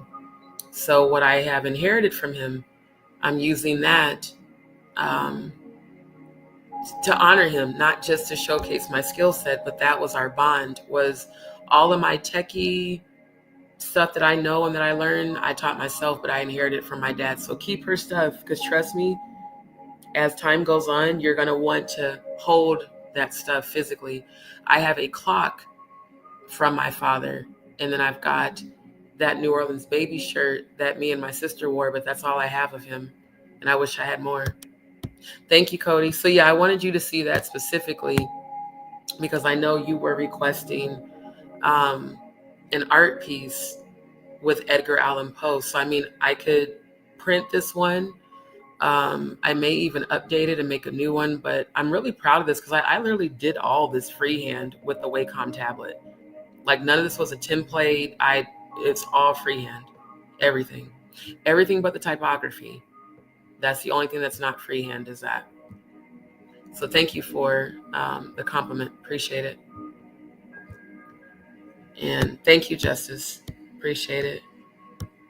Yes. Right. And I had to do that too. That's why I picked that book, because I had to do a report on that too. That's awesome. Wow. Oh my gosh. Yeah. I would love to see it, especially if she's into abstract. Yes. And I love that she loves anime. I'm creating a Black anime series as we speak, inspired by the Boondocks, but it's going to be my version of it. It's going to be dope. Just hold on to it, my love. Hold on to it. Me too, Justice. And I'm going to show you guys some of those. Yeah, I did for in high school. Pen and ink drawings, media art, still life drawings. Like, yeah, that's how I got into all this. Like, I've been in art since I was in like second grade, all the way through college. I love art. I love to create. That's how I escape from the world, is I just dive right into it and I get lost in it for hours. In fact, I'm working on a few manual art pieces with my sketchbooks. So yeah, there's so much I have going on right now that's positive. That's okay, love. Yeah, right, right. Absolutely. Thank you. Hey, if you fall asleep, that's okay, my love. No problem. No problem. Yeah. Yep. She's always with you. Always. They never leave us. They just transition from this realm to the next. So this was my Rainbow Rose digital art that I created to use for an Apple PC mock-up. A mock-up is a digital preview of what the website will look like, because my degree was in web and interactive design. So I also took some web development classes. This was a physical rose that I was given by my ex-girlfriend. And I loved that she got me rainbow roses on Valentine's Day because no one had ever done that. And I took photos of the roses and turned them into like wallpapers and graphics. So, and then I had to fit that image on the mock-up tablet. So like all of this was part of the project, not just creating the rose art, but actually positioning it on what's called a mock-up, just like with this one. This is just a simple screensaver graphic design that I created and developed in Adobe Photoshop for the iPad desk mock-up. So for people that wanted to hire me for like web development or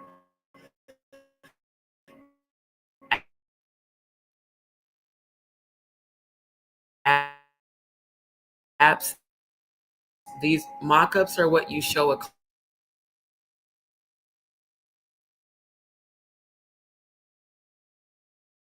client. Can you just like stop? This is so irritating. Just load the fuck. Good Lord, it's irritating as fuck. Good God Almighty, that's ridiculous. So anyway, this was a project we were given. This was my very first website mock-up project. So when you click on a website and you click buttons in web development, those are called pages because they're technically new web pages. So when you click on like the home button, it takes you to the home web page. When you click on the gallery button, it takes you to the gallery web page. When you click on the contact button, it takes you to the contact web page. The reason it's specified like that is because when you do HTML5, CSS3 coding and JavaScript coding to create websites, you have to type in each page's URL into the brackets, the container, for the purpose of it actually populating that web page. So again, a lot of this work is very meticulous and takes a whole lot of patience. So this was a Pandas website homepage I developed for my interactive media class, and I designed and developed the mock-up using Adobe Muse, not Adobe Photoshop. And then I took the mock-up image and designed it to fit within. This is a background. It's an empty frame mock-up, so it's just an Apple. It's an Apple computer background graphic, and then you can, position your image on that to look like it's actually being brought up on a computer. And y'all bear with me, I'm really sleepy, so sometimes my words start to get twisted and tangled. Now, this was an actual mock-up for a client who was also a friend of mine, and he also is from the church that I speak out against. And this was back when he was starting his own business, like a gaming business. So I developed this as a project for my class, but I also gave it to him to use for his actual website. So this was a mock-up I developed in Photoshop. Yeah, for his new business he was launching. This is an example of a multi-page responsive website, specifically a 6-page responsive website. So it shows the empty containers, like your logo could be here. You can have an embedded YouTube video here, especially for gamers. They usually want a video on the homepage, and then have like a box for categories. And yeah, this was fun. Like developing this was fun. Of course, I chose Katana from Soul Calibur because I'm a gamer.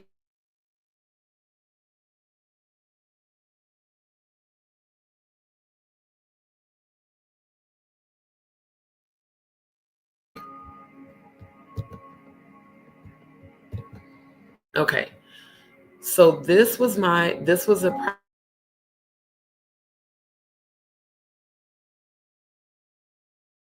project for reflective mock-up. The reason is because Baskerville is the name of the font. Now, people call it font. In school, it's called typography. And so I had to position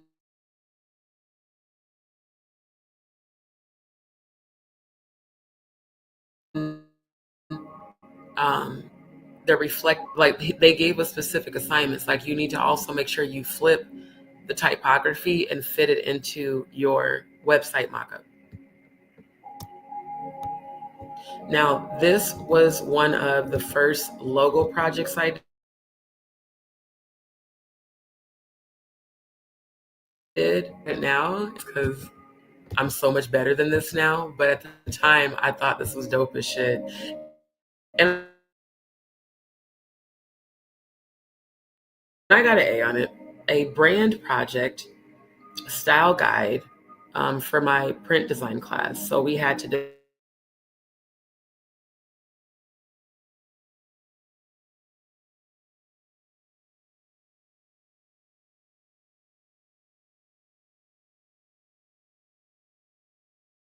develop and design our brand.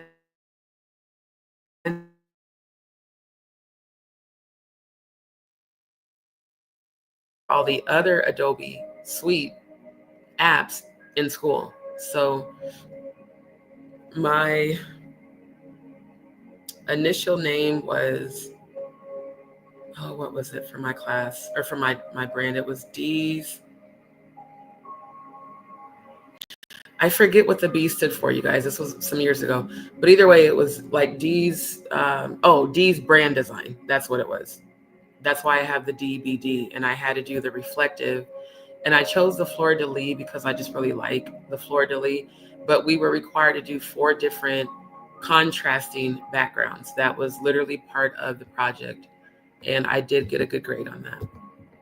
In fact, I got A's on all of my projects. And this was, hold on, I'm in the wrong tab. So this was a countdown timer project for my motion graphics class. So I had to complete the countdown timer animation by adding numbers, textures, shadows, and a vignette. Just notice the typo here. Damn. Because I'm not logged in that. I'll fix the typo later. I'll save it to fix it later. I don't know why when I click save, it does that. So yeah, to the original animation we started during week 2. To develop this, I had to import the image file, apply a mask to create a vignette, and apply a drop shadow effect, and create a text layer and keyframe. So yeah, all the stuff I learned in school, I definitely plan to continue to use it and to showcase it. Now, we did have to pick a major brand to create a multi-responsive website of. So I chose Apple. And this was a Project Lab website mockup pages for my UX, which is user experience design class. So for this project, I had to develop mockups, which are also called comps. And again, a mockup is what you present. So like, say, for instance, you come to me and say, hey, I want a website.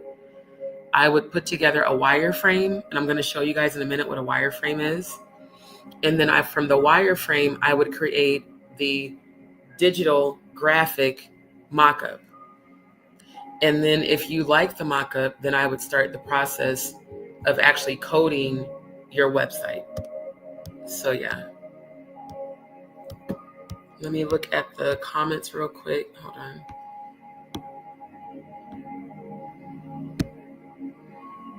I already read that one. Okay. That's awesome. Yes, keep encouraging her to do it, because the younger she does it, the more successful she'll be as she grows up. Yeah, it's because of the Wi-Fi. And again, I noticed this only happens on StreamYard. It does not happen on any other platform. Grand Rising Dion, good to see you, my love. Yeah, it does that, you guys. I can't help it because I don't have control over it, and I don't have access to the modem. Otherwise, I would plug the Ethernet cable straight into it. But I just got to use the Wi-Fi for now. They call it a foreign Anna class. That's awesome. Yeah, that's what's up. So yeah, this was the homepage. Looking at it now, I see so many imperfections, but at the time, I was proud of my work. So that was the homepage. And then, hold on. This was, so as you can see at the top, each one of these tabs, again, these are web pages. So when a person, like, we had to simulate what will your customers see when they click on each one of these buttons. So this was the page. If they clicked under watches, they would see the different type of Apple watches. And I had to point out that these are, the buttons to click to watch the slideshow. And then I inserted each one of these images and then created the footer here as well. So yeah, this was my Apple Watches website page mockup for my UX design class.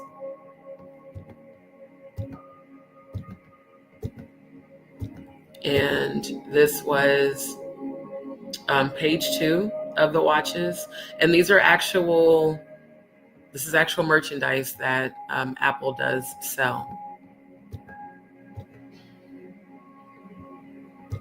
And then this was page 3 of the Apple Watches website for my UX design class.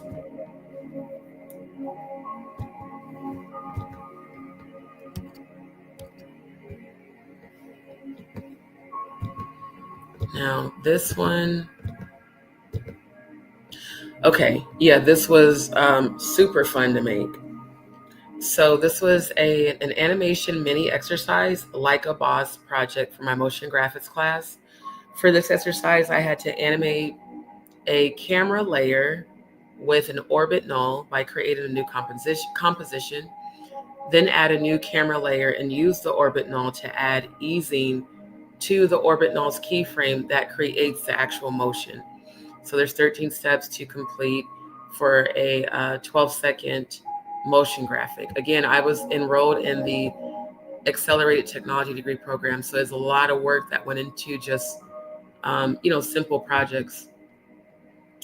This was my new logo design. So I chose this one out of all the 4. This was the one I chose at the time. So I chose this for my final project for my print design class. And I went with a simple black background. I added the blur effect to the background to, yes, even slowing down it's the Wi-Fi because it's even slowing down the music. Oh, am I gonna have to put on my hotspot? I really don't want to have to do that. This is like so annoying because there's no modem in here for me to reboot the internet. And then I know a lot of times, especially with Xfinity, they run updates in the middle of the night. Let me see is it still connected? Because if not, I may have to I may have to jump off and not jump off, but I may have to switch networks to my hotspot. I really don't want to do that. And I just thought about it. I need to go check the laundry in there. Okay, is it not connected or what? Because using my hotspot is going to use up a shit ton of data, and I really don't want to do that. Hold on. It says it's connected. Oh, the speed is poor. Well, clearly the speed is poor. I mean, but like, goddamn. I've only got a few devices running, like. Because trust, if I had access to the modem, I would have rebooted it. So is it just not going to play? Okay, it's playing. I guess when the connection gets really slow, you guys, it temporarily causes a disruption. So if the audio starts going in and out or I disappear from the stage, it's just because of the Wi-Fi. Okay. So anyways, let me get back to... So yeah, I added the blur effect to the background to increase depth of field. And I used it for my final trifold brochure project and the final poster project with the blur effect.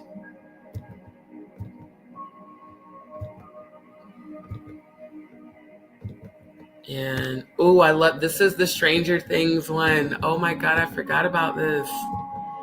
I completely forgot about this. We had to create a motion graphic that simulated Stranger Things. This shit was so fun. I loved doing this project. So this was part 3 of the animated PSA. Multiple camera layer final project for my motion graphics class. The objective was to have the animation start super zoomed in, and over each frame, it zooms out multiple times to scale the letter form. So that's the letters. And I had to animate each camera layer using the orbit null and then adjust multiple camera layers to focus in on certain parts of it, certain parts of the PSA message. And then I added the animation at the very end of the PSA message. We created a few modules ago. So yeah, I had to follow 12 steps to complete a 16-second animation. This was so fun. Like, and I got to get back to all of that, refreshing my memory on all of that. And then this one, was my final project for my motion graphics class, Full Sports Profile Part 3. For this project, we were given a green screen video with only the basketball player animated in it, so that original video.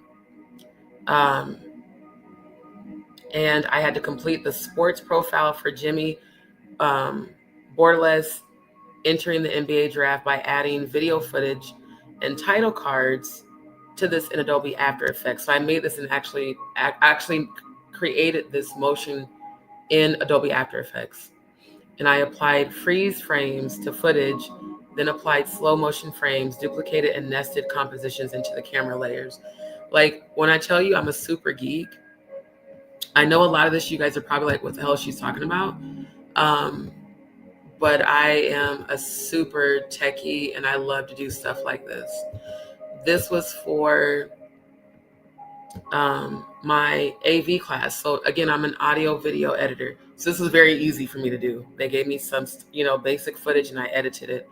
So this was my final course project for my audio video editing class. Had a lot of challenges, but got through them.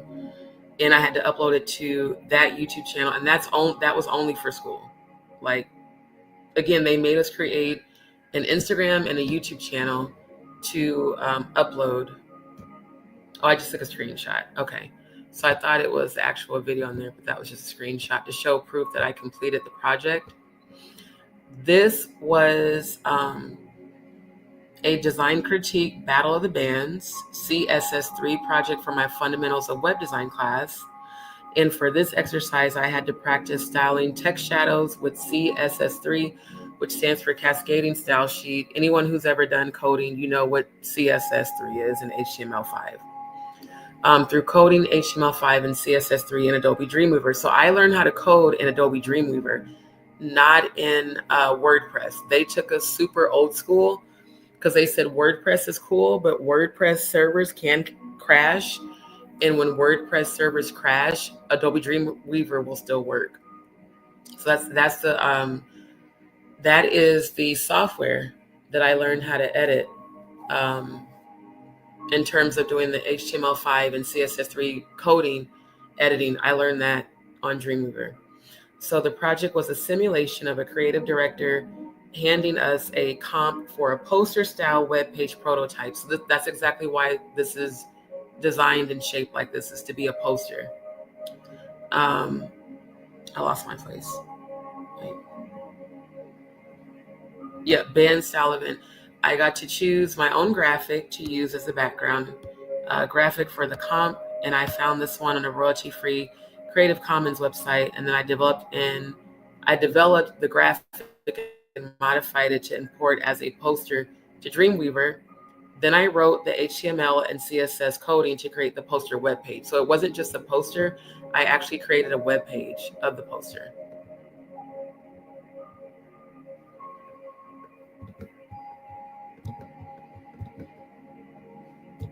This was one of the first websites I coded.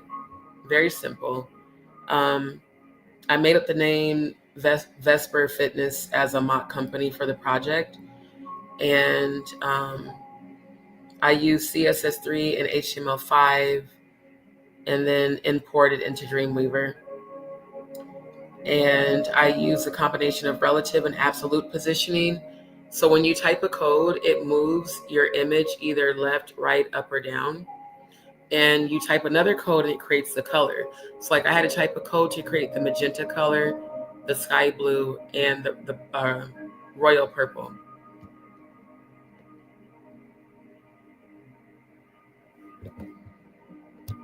That's what it was. It was Designs by D. See, I couldn't even remember. That's why it was the DBD. Designs by D is what I selected for my project. So this was another web design mock-up that I developed for my virtual design portfolio for school. And this is another. We had to do a lot of these projects. I think we had to choose like 6 to 8 and just create companies and create websites. And I actually really love truffles, by the way, in real life. So this was a mock truffle company that I designed this website mock-up for my virtual design portfolio.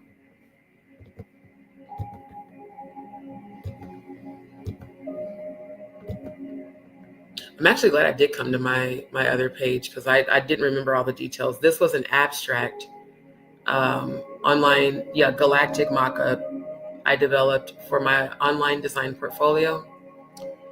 And my instructor really liked that one. Now, this negative space website, this was my first successful, fully coded website. No, this is not no drag and drop. I literally typed HTML5 and CSS3 coding to develop this website. And it was titled Design Critique Negative Space Homepage Website Project for my Fundamentals of Web Design class.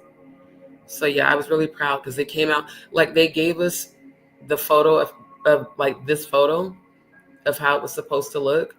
And I created this all through HTML5 and CSS3 coding, not through Adobe Photoshop, not through Adobe Illustrator. I created everything from the typography, the color, the positioning, even the negative space, contrast. All this was created using HTML5 and CSS3 coding. I was really proud of myself that I was able to get it done. It was like really awesome. Hold on.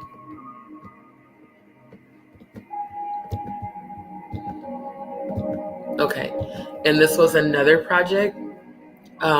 It was, of course, a restaurant website mock-up. So yeah, this one was also for my virtual design portfolio.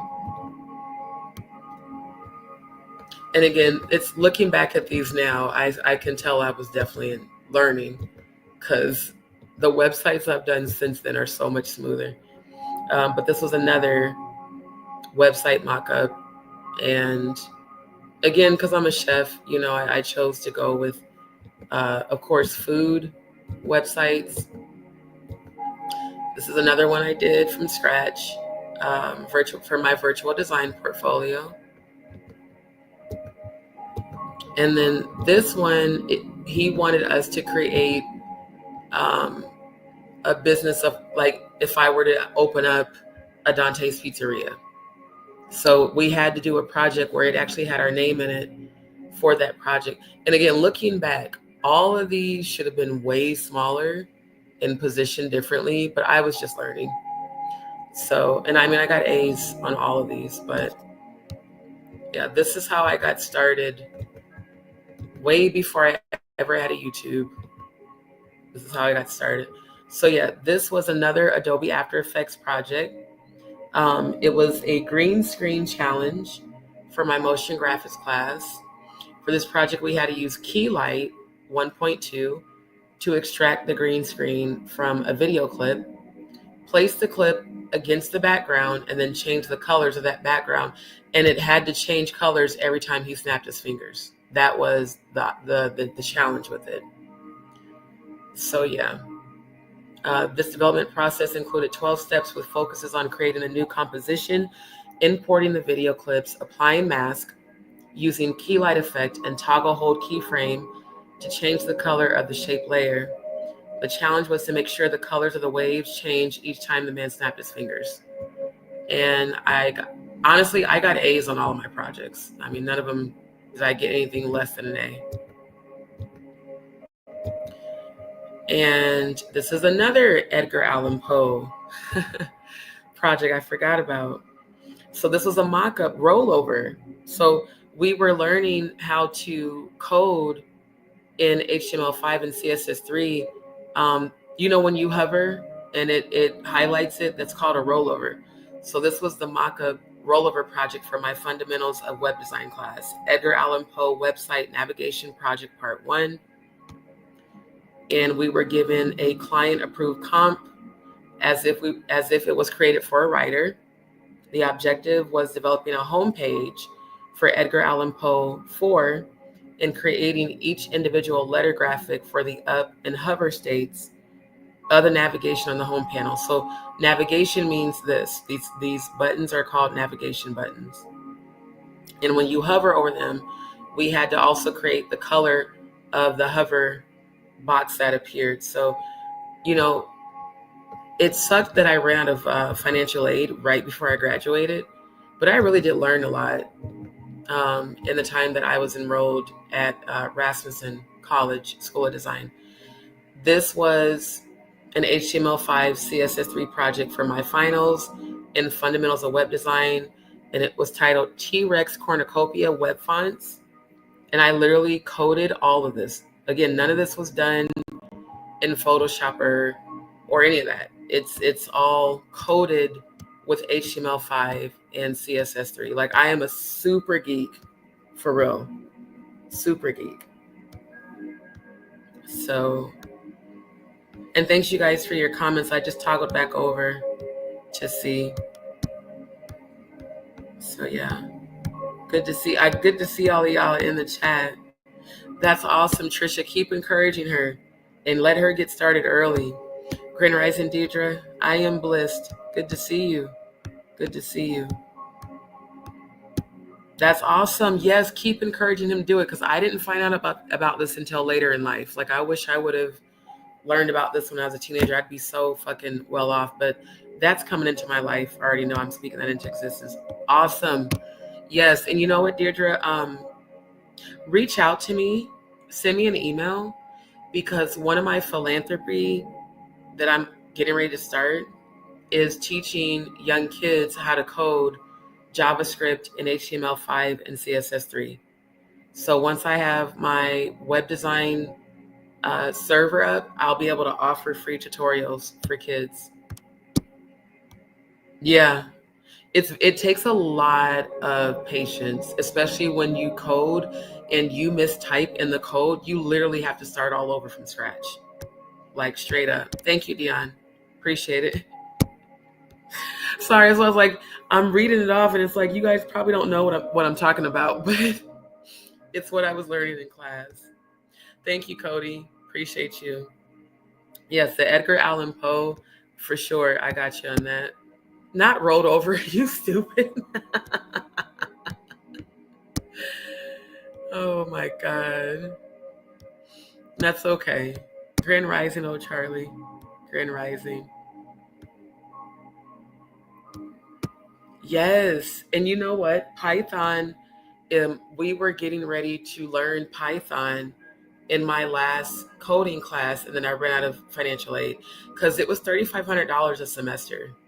So like, I did a grant and loans, and then they were like, you're going to start paying on your loans in order to finish. So I was so hurt because I was so close to graduation. So I will go back eventually and finish my bachelor's degree, but I learned a lot when I was in school. So I like to share. This is how I got started, just for you guys to see the foundation, what led to what you see now on my channel. So thank you. Appreciate it. Appreciate the feedback. Okay, so I'm gonna toggle back over to this page. But yeah, this was really fun to do. For those who don't know, I am a huge dinosaur geek. I have all of the Jurassic Parks, like the old school all the way to the new school.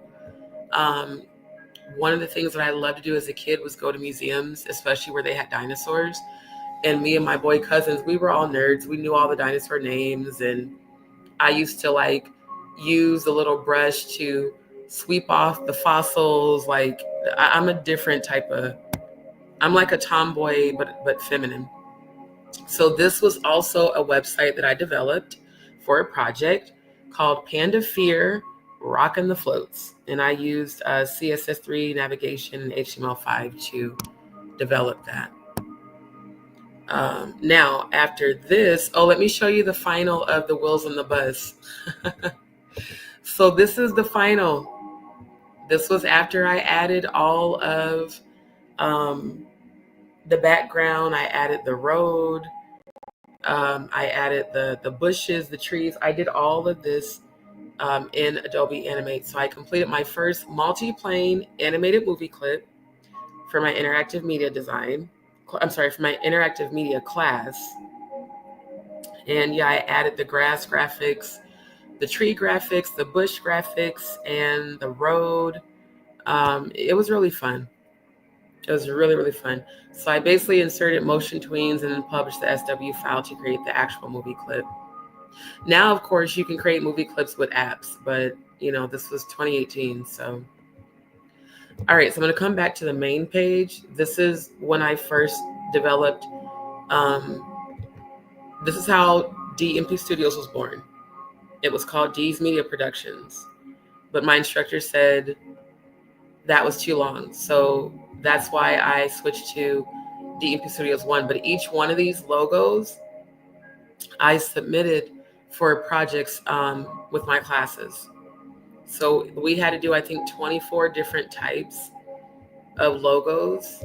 And that's why you're about to see a shit ton. Yeah. I had each one of these I designed using Adobe Photoshop and my Wacom tablet.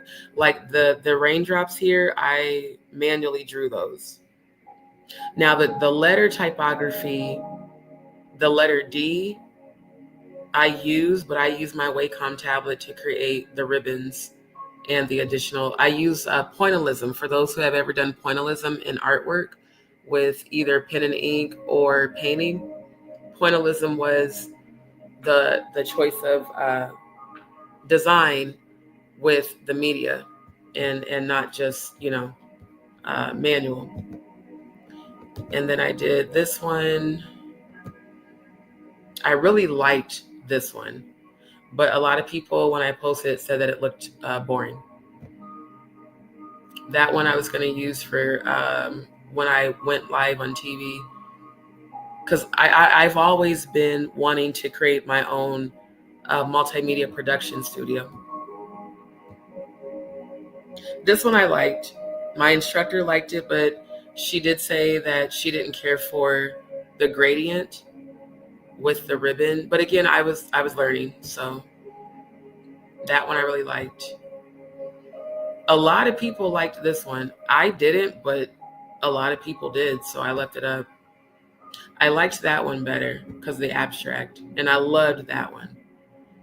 So yeah, this is grunge style logo design. This one was abstract logo design. This was emphasis style logo design, and then hot and pink white logo design. So again, each one of these were projects that I did for that class. And this was new page turning graphic logo design, solid gradient style. And this was dark galaxy style. This was splash paint style. We literally had to do all of these.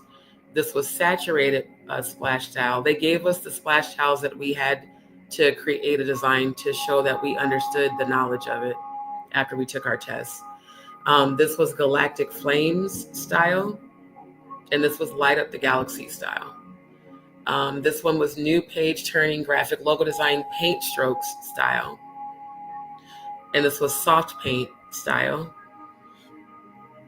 And this was new black and white logo design for my brand. A lot of people like this. And I got a lot of comments and likes on that. This was a mirror image that I did. And I developed this in Adobe Photoshop. Then I did the reflection one as well. And I was experimenting with that. Photography edits. Yeah, this one I loved. And I did this one on my phone. It was a nature edit for my website. Another beauty of nature edit for my website. And then this was the mock-up page.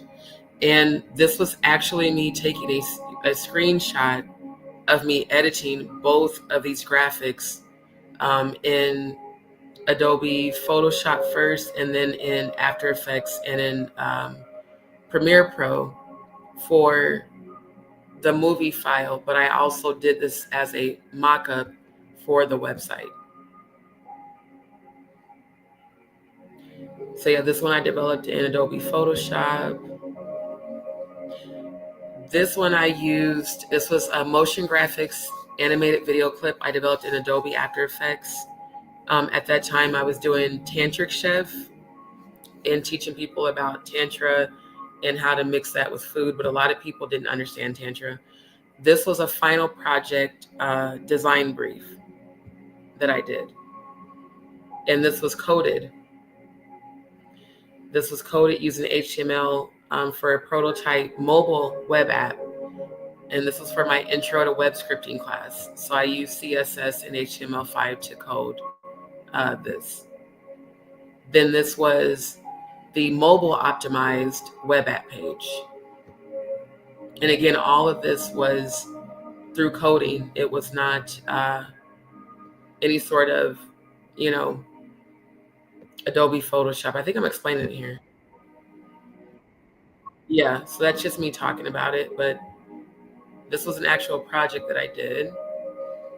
And then this one, we had to create a login form powered by JavaScript. So I used JavaScript jQuery. So look, I use HTML5, CSS3, JavaScript programming, jQuery, XML, and PHP files to develop the login form. Again, people don't know how much work when you go to a website and they have a login form. What I'm showing right here, this is all of the work you have to do with coding just to create this little box and make it interactive where people can actually log in and physically use the box. So yeah, coding is a lot of work, like a whole lot of work. And it takes a lot of patience, like a whole lot of patience. So let me,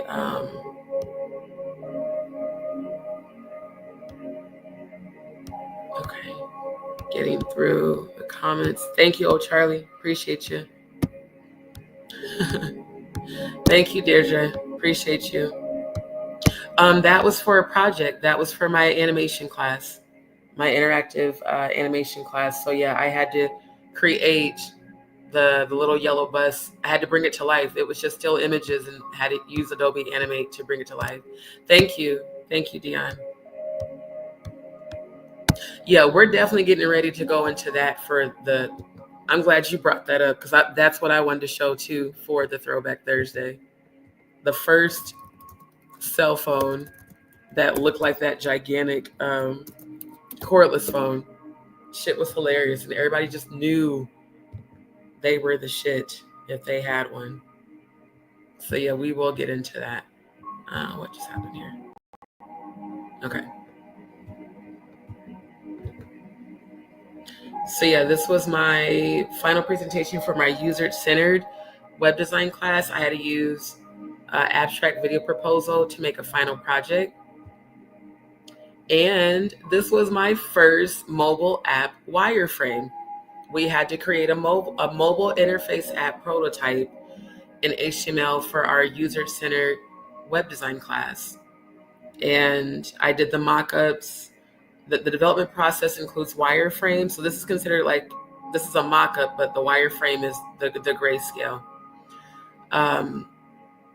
But wireframe, mockups, HTML, CSS, JavaScript, XML, PHP, and jQuery. That is the actual design process to make this. And I created, it's called I Find Healthcare mobile app. And I submitted this for my final project. So those were the gray wireframes. These are the colored mockups with the different categories. And then I had to fit the mockup onto the empty phone mockup background. So yeah, this was fun too. Now this wasn't for school. This was just something I created just for the hell of it. When I first was starting my DM Productions. See, I went from D's Media Productions to DM Productions, and then I shortened it to DMP Studios. So yeah, this was a new portfolio design that I made in Adobe After Effects. This one I really wanted to show during Black History Month. I created this to celebrate Black excellence that I now refer to as melanin excellence, because the melanin that makes our skin brown makes us royal.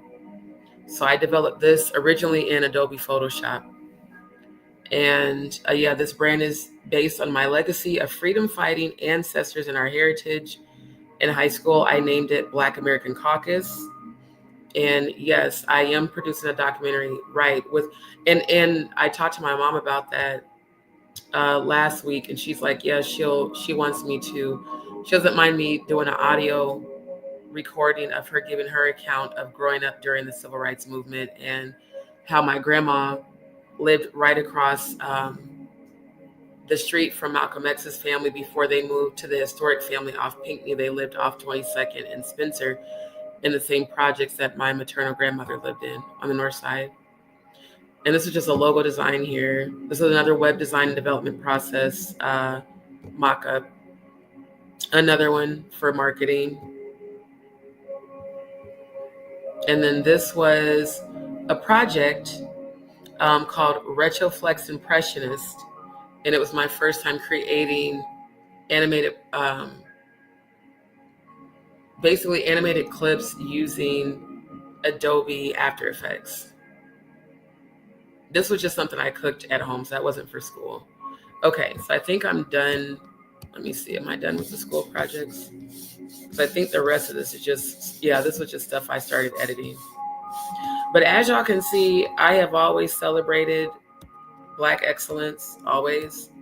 Because I am from the home of Malcolm X. And this is what I want to promote, especially during Black History Month. And it's 4:44 on the clock. Thank you, ancestors, for that. Let me pull that up because I can do that before. I can do that before I end the live. Okay. So yeah, the Black Code. We do not steal from one another. We do not kill one another. We do not sell or offer drugs to one another. We do combine our dollars and we buy collectively as a group. We protect our own, women and children first. We educate our own at every chance. We do not fight one another.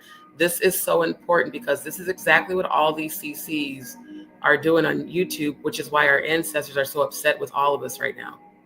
Because they did not die and march and get lynched and burned and hosed down and tarred and feathered for us to be doing this stupid bullshit, especially on this platform.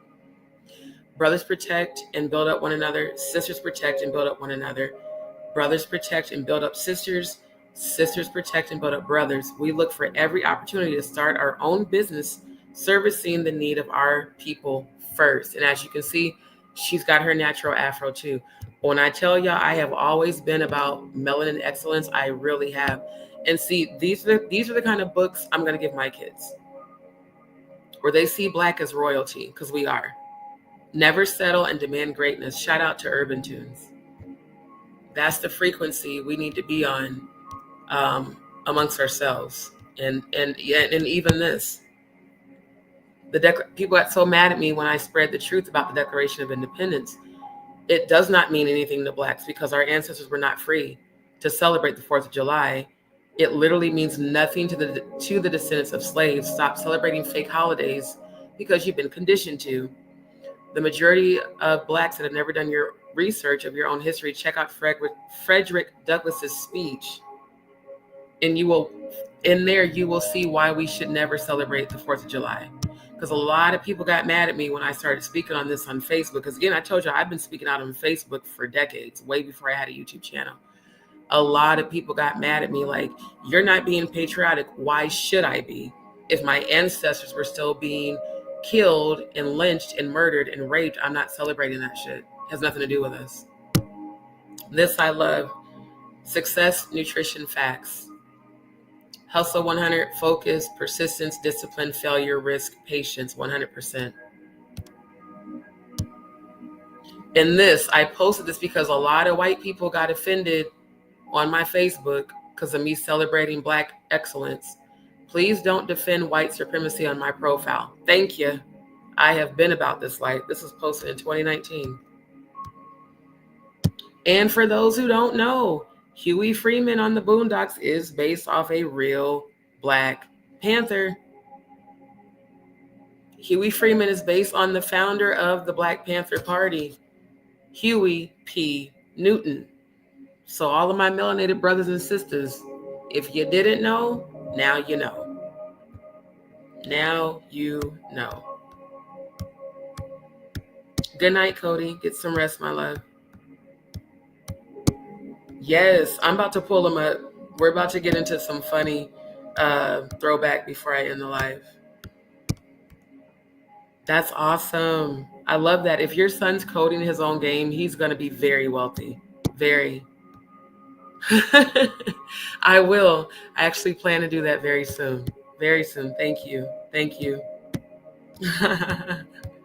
That's what's up.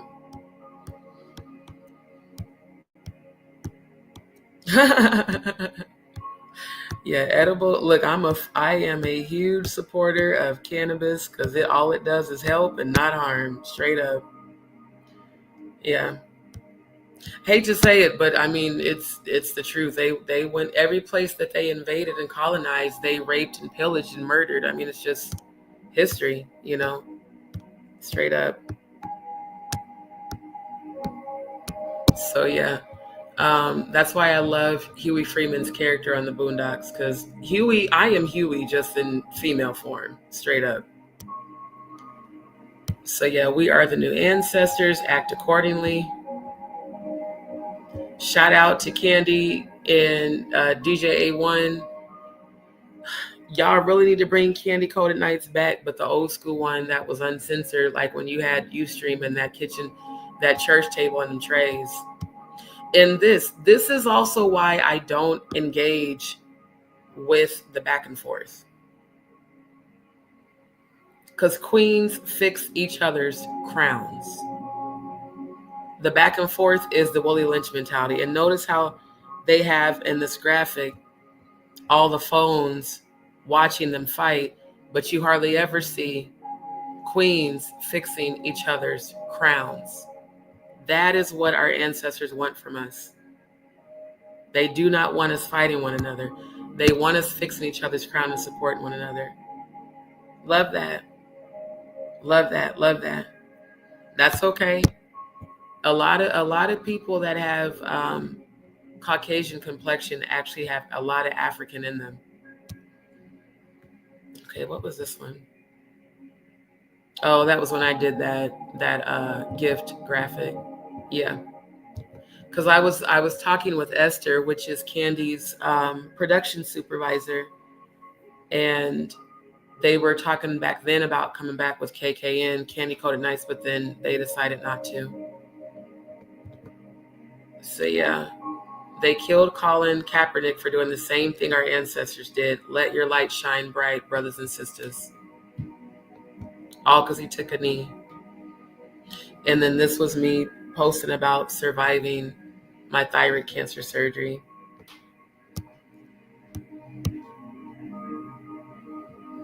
Oh yeah, these are my old school edits. And then yeah, these were the Candy Coated Night. Oh my God, these are so old. I completely forgot I made these. And just looking at it, the intro to that was super slow. Yep. Then I did my DM Productions. And then OLG, when she came out with the show, which, Candy, we need the OLG gang back, especially with On Birth and all of them. So yeah, I had made a reel. I took still images from her website and created motion graphics. I made individual motion graphics and converted into MP4 files. I use Adobe Premiere Pro to edit the motion graphics into a full video, but these were just still images. This is not footage. Like, I created this. And I love this. Issa Rae is a really good example of perseverance, entrepreneurship into success. Shout out to Issa Rae. Oh my God, these are my old school videos. I forgot about those. And I love this one the most. I'm going to download that and repost it. All of the light skin versus dark skin. My Black women, eliminate that Willie Lynch mentality of light skinned sisters versus dark skinned sisters. Love each other. uplift each other, and love the skin you're in. All shades of melanin are beautiful. I posted this December 6, 2019. The first time in history, Miss America, Miss USA, Miss Teen USA, and Miss Universe are all Black women. This was December 12, 2019. So yes, I celebrate us. I always have. Two brothers created the first Black-owned food delivery service that allows you to locate and support over 40 Black-owned restaurants in Philly. I didn't even remember that I did this shit. That's wild. This was posted December of 2019 too. Yep, she's wearing her crown. She's not wearing wigs. She doesn't have shit pumped into her face. She's wearing her natural hair. And all of this is what inspired me, because they used to say afros made Caucasian people nervous. And so that's why they conditioned us to start relaxing our hair and using the pressing combs. That's why I wear my afro proudly, because if my afro makes you nervous, that means that there's some sort of racism deep down inside of you. And then I love this one just because of the way it represented melanin excellence. And then this one, powerful photo shows Black medical students standing on former slave plantation in white coats. We literally are what no one thought we could ever be. Our ancestors who lived on these plantations, y'all, this is what they're proud of. To see their descendants go back to the plantation free and educated. This is what our ancestors died for, not all this other bullshit. And I'm promoting this all the rest of this month. Melanin excellence. We are royalty. Royalty. Man, I knew I was going to do that scrolling shit. Hold on. Let me go back up. Yeah, this one. Black woman who helped create the GPS finally gets some recognition. Did y'all know that a Black woman helped to create our GPS system that we use today? I bet a lot of people didn't know that. Now, this was said that MLK was sacrificed in a hospital. He was allegedly smothered to death. And in 1999, the U.S. government was found guilty in a court of law of conspiring to kill him, but was silenced by the media. Yeah, I don't support your ugly ass no more. I love this one. I'm Black every month, but next month I'm gonna be blackity black, black, black. So yeah, y'all see me tributing all of our ancestors. Yes, Black History Month.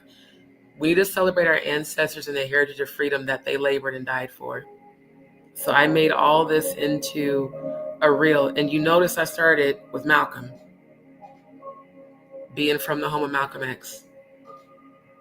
Right. Search for yourself instead of letting your oppressors educate you. So yeah, y'all, if you get a chance, check out, this is my DMP Studios 1 Instagram page. Check it out. And that's crazy. Malcolm only lived for 40 years before he was sacrificed. Way too young. Right. Black women are made out of brown sugar, cocoa, honey, and gold. And yep, their system will collapse if we refuse to buy what they're selling, their ideas, their version of history, their wars, their weapons, their notion of inevitability. We may be many and they may be few. They need us more than we need them. That's what we have to remember as a people. Now, this is super Throwback Thursday. Super Throwback Thursday. I remember seeing all of these movies and shows, and to see all these legendary women, especially Cicely Tyson. She was my number one woman to follow after as a Black young girl. I love to see this. This is what they hanged and got beaten for us to have this freedom. Yep, exactly. And notice the natural hair. So yeah, I might pick my afro out tomorrow night or later tonight. And I love this. Young melanin queens, your skin is gold no matter what shade of melanin it is. Like, I imagine my daughter's going to look just like this little girl in the front. I really like the premonitions I've had of her. She's going to look just like this little girl. And I'm going to teach her to be proud of herself. Black doctors matter. Yes. They never promote positive things about us in the community, and that's why I always have on my platforms. So yeah, these are like all of my old school edits.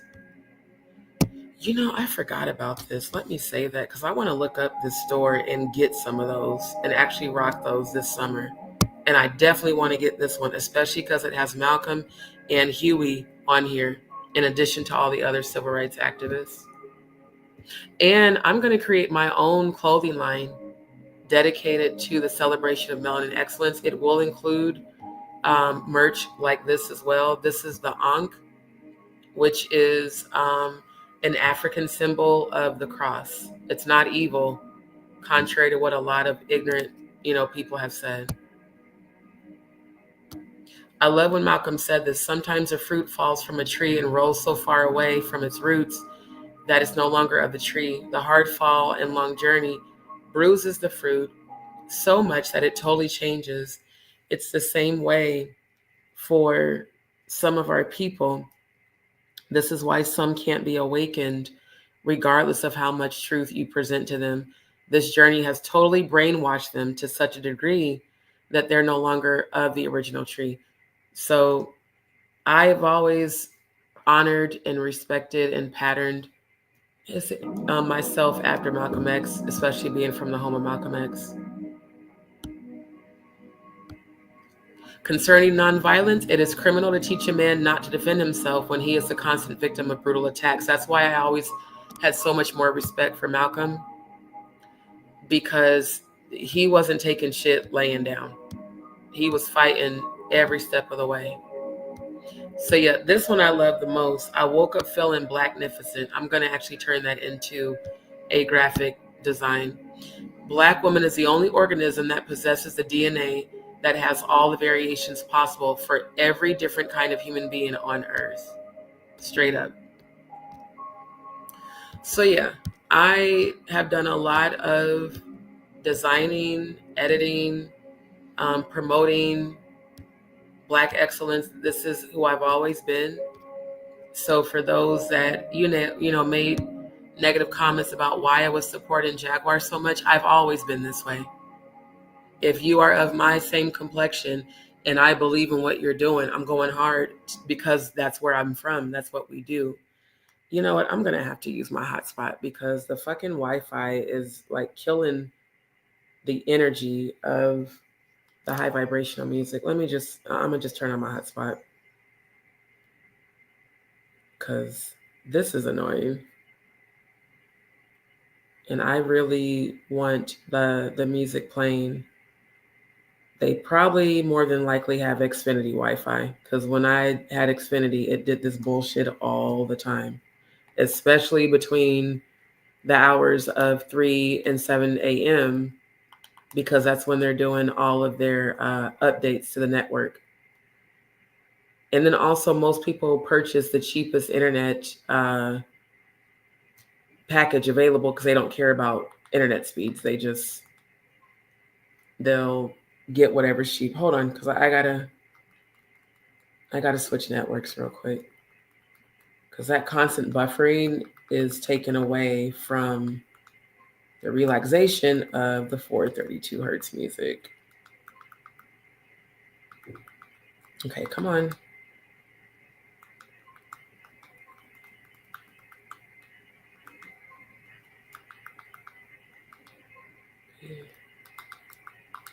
Oh my God, why is this password so fucking long? JustDee.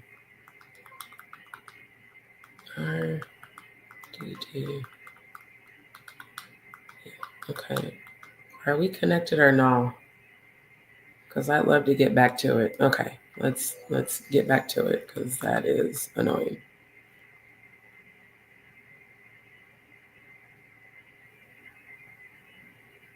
Can we get back to it now?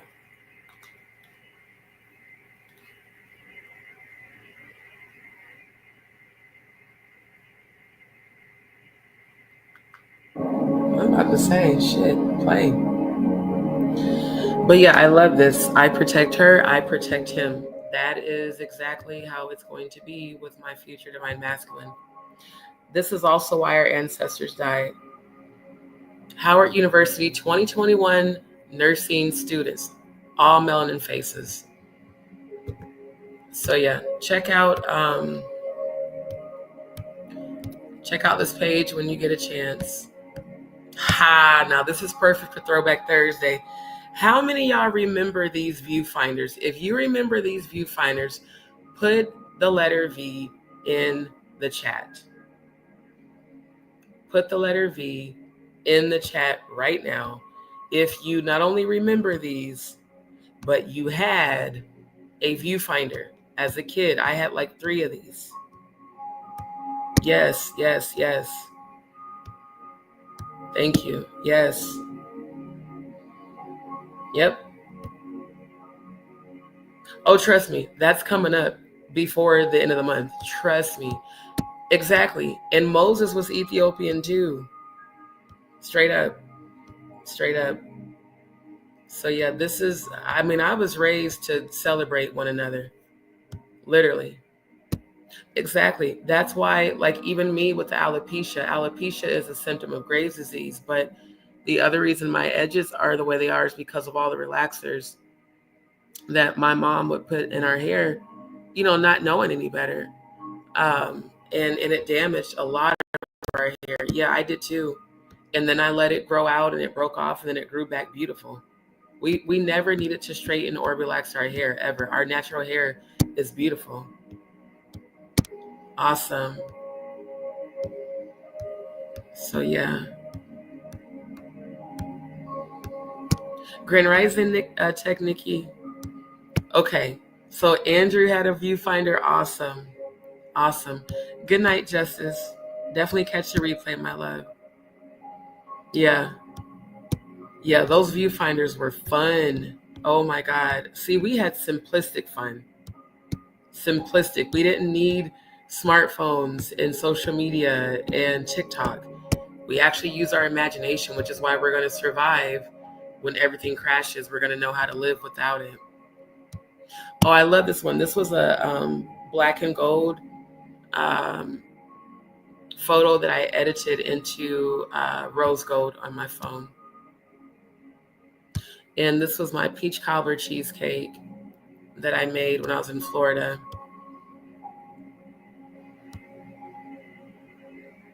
So yeah, I like this. We teach our children how to follow or how to lead. And this young man, 12-year-old, creates a device called SAM, Social Awareness Machine, that beeps when people are closer than 6 feet. Young man, young melanin excellence. So yeah, I mean, if you go through my channel, now this right here, my daughter will absolutely have one of these.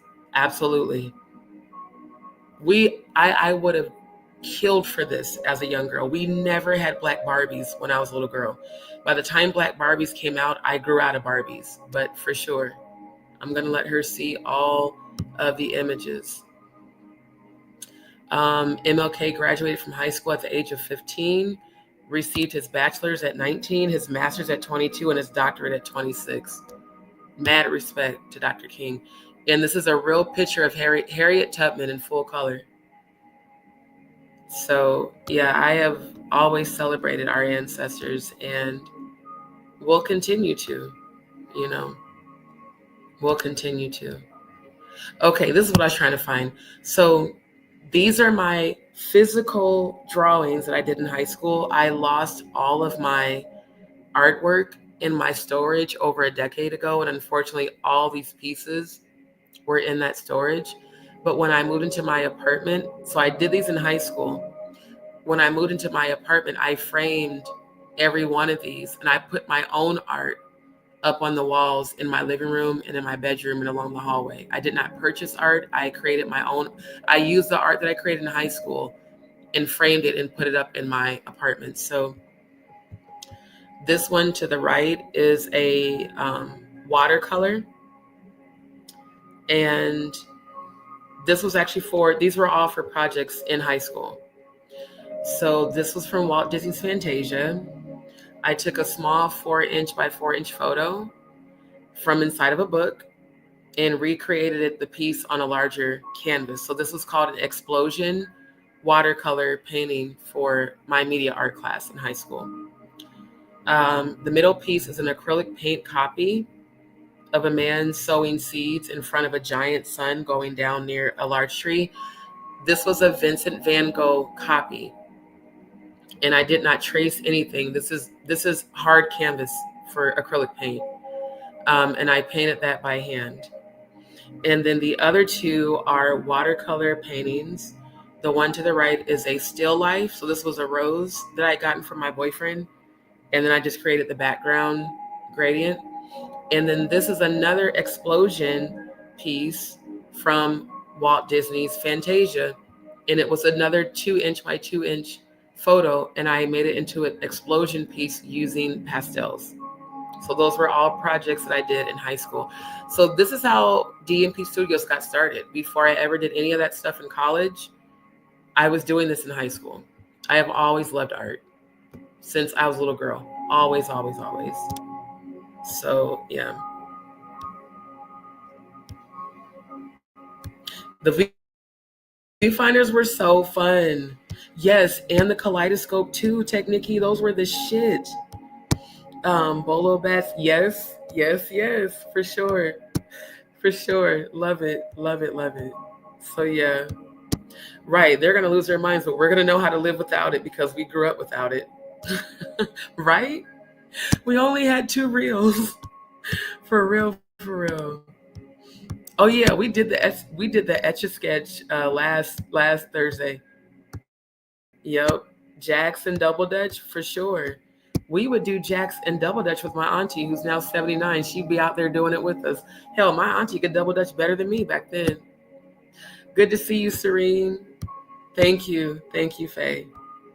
Thank you, Deirdre. I know. We had Olympic track meets. We played outside. Yes, knuckles. Like we did analog stuff, just like the analog art that I did in high school. Now, this was a project for my color theory class. And this was again, I was enrolled in the Graphic and Interactive Design Accelerated Technology degree program at Rasmussen's School of Design. So I designed this using Adobe Photoshop in my Wacom tablet. But you guys, I used pointillism to create this is a still life. This was a vase that I had at the house. It was an artificial vase with artificial leaves and artificial flowers.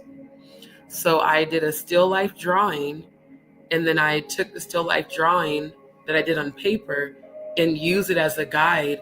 And I did this freehand with my Wacom digital art pad and pen. So I used pointillism painting technique that I did in high school and that I learned from media art in high school.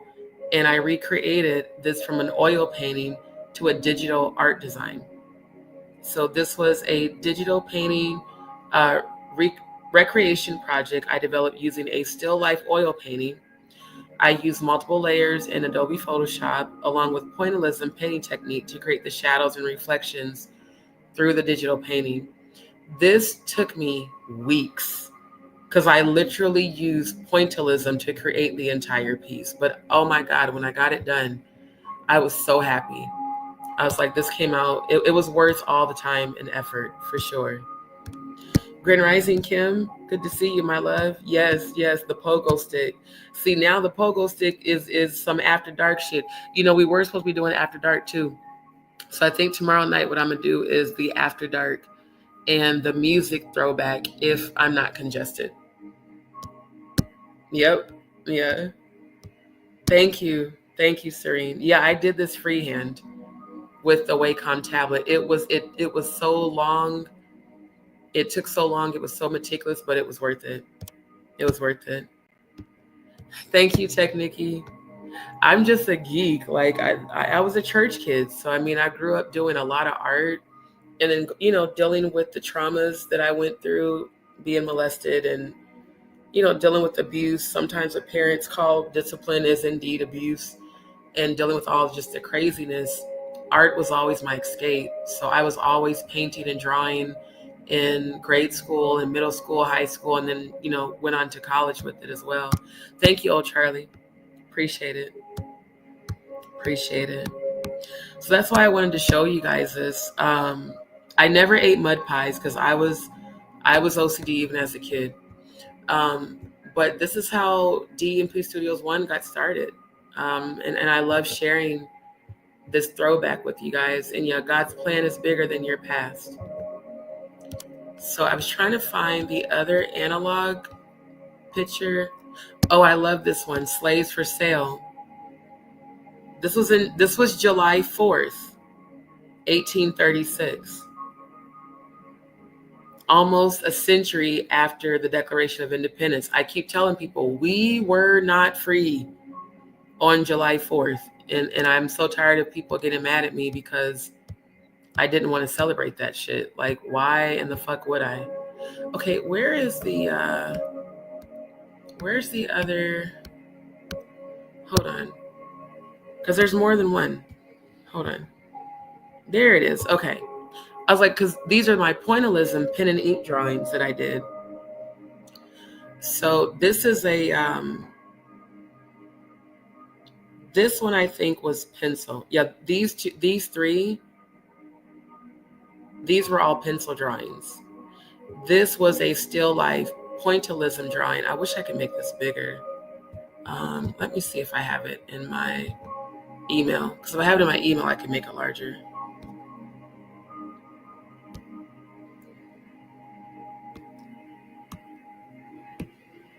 Man, the internet is moving slow as shit right now. It's not even pulling up all the damn images.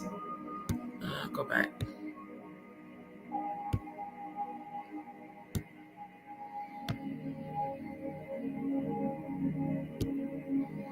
Okay, I can pull it up. Okay, dopeness.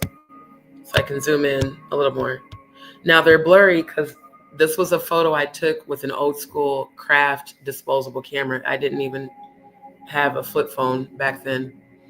But these were all projects I did for my art class. So this was a black chick out of a hair magazine because I used to do hair when I was like, when I started when I was 13 and then 15 and then through high school. And I actually used to wear my hair like this too. This was a pencil drawing. This one says only, Uncle Tom says only you can prevent ghetto fires. I have more clear photos of these, but this was a black pirate that I created. This was a still life. This was an actual teddy bear that my boyfriend got me for Valentine's Day. And then this was a dead rose pod. And I used pen and ink drawing and did pointillism to create that.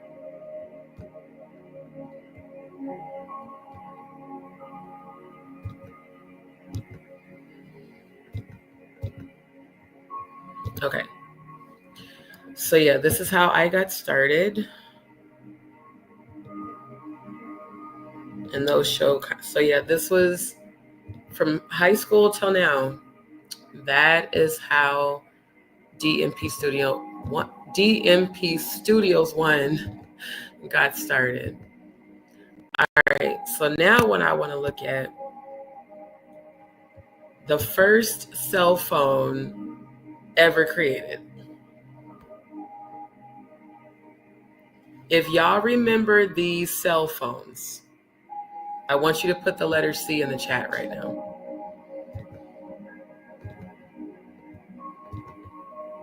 If y'all remember these cell phones, put the letter C in the chat.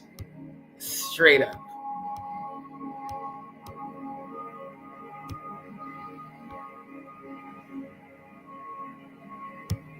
Yes, Kim, I did.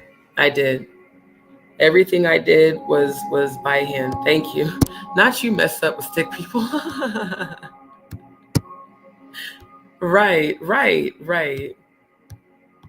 Y'all silly. Yeah, art is in every form, has been my first love. Music is my first love. Drawing, painting, media art, editing, graphics. Like, do you guys remember these? Let me pull this up. The spirograph. I had no idea that spirograph was UX design. This is UX design. I did these all day as a kid. Like, my mom knew to get me any sort of gift for my birthday. I mean, I did this for hours on end. And then I started doing them freehand. Like, when I would be at work, I would just start doodling abstract images like this. And yeah, the spirographs were fun as fuck. Love it, love it, love it. Right. Trying to get down to the bottom. Right. The lack of social skills and ability to allow others to have different opinions has really gone by. Yes, it has. Right. Exactly. We know people our own age that do that stupid shit. So yeah, them old school cell phones. Let me go back to that. I mean, you just thought you was the shit because you could talk on a phone that did not have a cord. Right. Yep, for sure. Right. Now let's go way back. Let's go super back.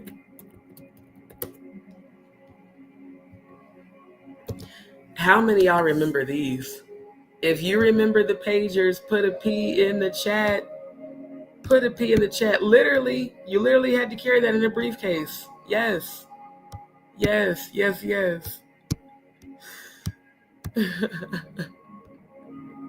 Ghetto blasters.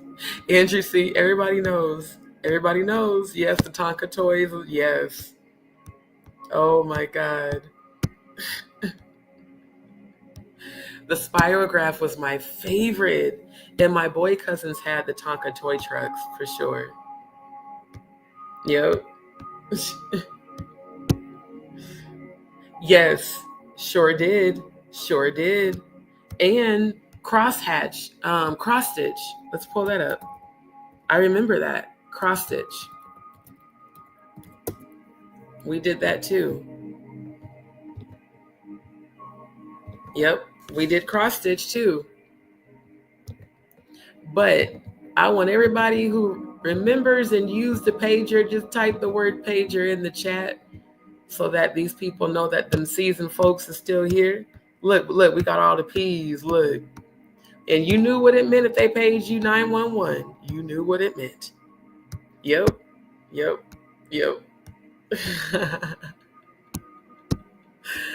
Oh, that is funny.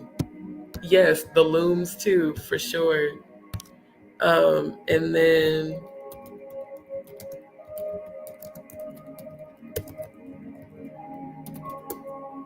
I know y'all remember these. I know you had these in middle school. I know that you had these in high school. I know that you had these in grade school. In every grade, if you went to school in the late 80s and early 90s, you had these hoes. And oh my God, if it got rained on or cracked, all of your projects were fucked.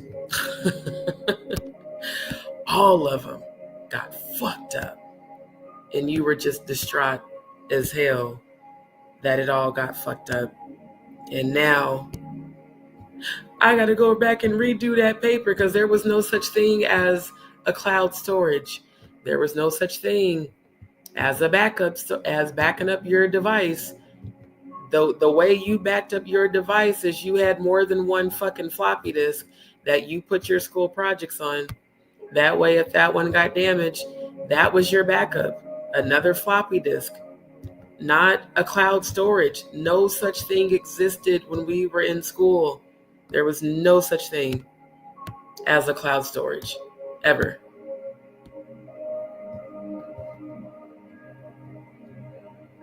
This shit is hilarious. And then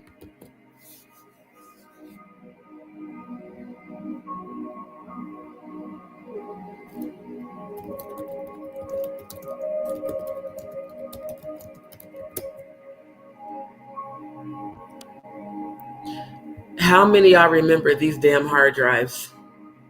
Remember these super gigantic removable hard disks that look like miniature VHS tapes? Was I the only one that used these, or did y'all use these too? If y'all use these old school hard drives, just put the word H in the chat, not the Polaris of it all. My God. And it was only 88 megabytes. Nowadays, 88 megabytes ain't shit. That's so funny. I remember these. I don't know if it's just because I'm a geek, but I literally remember those.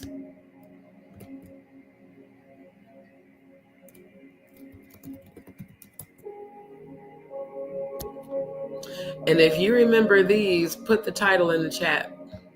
If you remember those, put the title in the chat. Even though it's on the screen, just put the title in the chat. I gotta plug up my adapter. Hold on.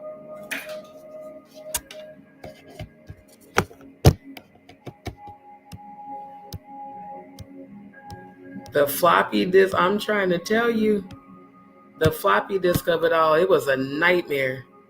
Oh, it was a nightmare. She said I should have known. You stupid, Kim.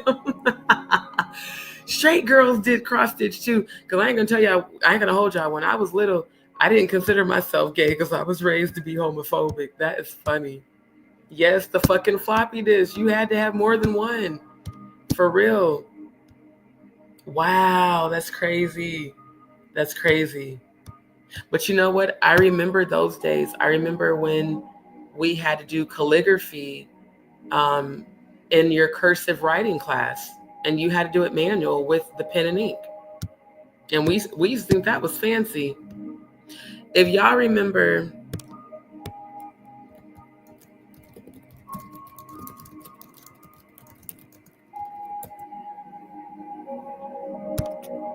if y'all ever used the ink and the calligraphy pen in middle or high school, just type the letter P in the chat. Type the letter P. Go ahead and look. Right. Super ancient artifacts, right? And I'm mad, old Charlie, that's considered an ancient artifact. It shouldn't be. Yep. I remember those too. I'm about to pull those up right now. Yes, shorthand. I remember that. Shorthand and cursive, yes. And when the tip of the pen broke, you were super fucked. I loved the way it wrote. But when that motherfucker broke, oh, you were fucked. You had to purchase a whole new pen. Hold on. My phone is doing some weird shit. Hold on, you guys. Okay, stop. I forgot it's on the hotspot on the TV. Hold on. Okay. So yeah, okay. That's what I'm talking about. For real. Back then, Happy Meals was, and you know what? Now that you mentioned Happy Meals, let's go super old school.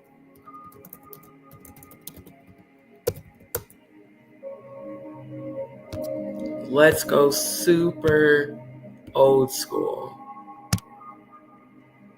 How many of y'all remember getting your McDonald's in the yellow, orange, and brown bags and containers? How many of y'all remember these Happy Meal boxes with the miniature hamburger? Like, this is how we grew up with the Ronald McDonald. And now that I zoom in, Ronald McDonald's throwing up a Masonic symbol. That's insane. That's insane that I just saw that. Yes, I have calligraphy pens too. You know what? They wouldn't be able to go without a computer, Kim, because they didn't live before computers were invented like we did. Me too. I remember the corded phone, and you would sit on that phone and ring the cord around your finger when you talk to your best friend or your boyfriend. Yes, whiteout for the typewriters. Absolutely. Yes, the whiteout liquid of it all. And then it would spill and get over the wrong parts.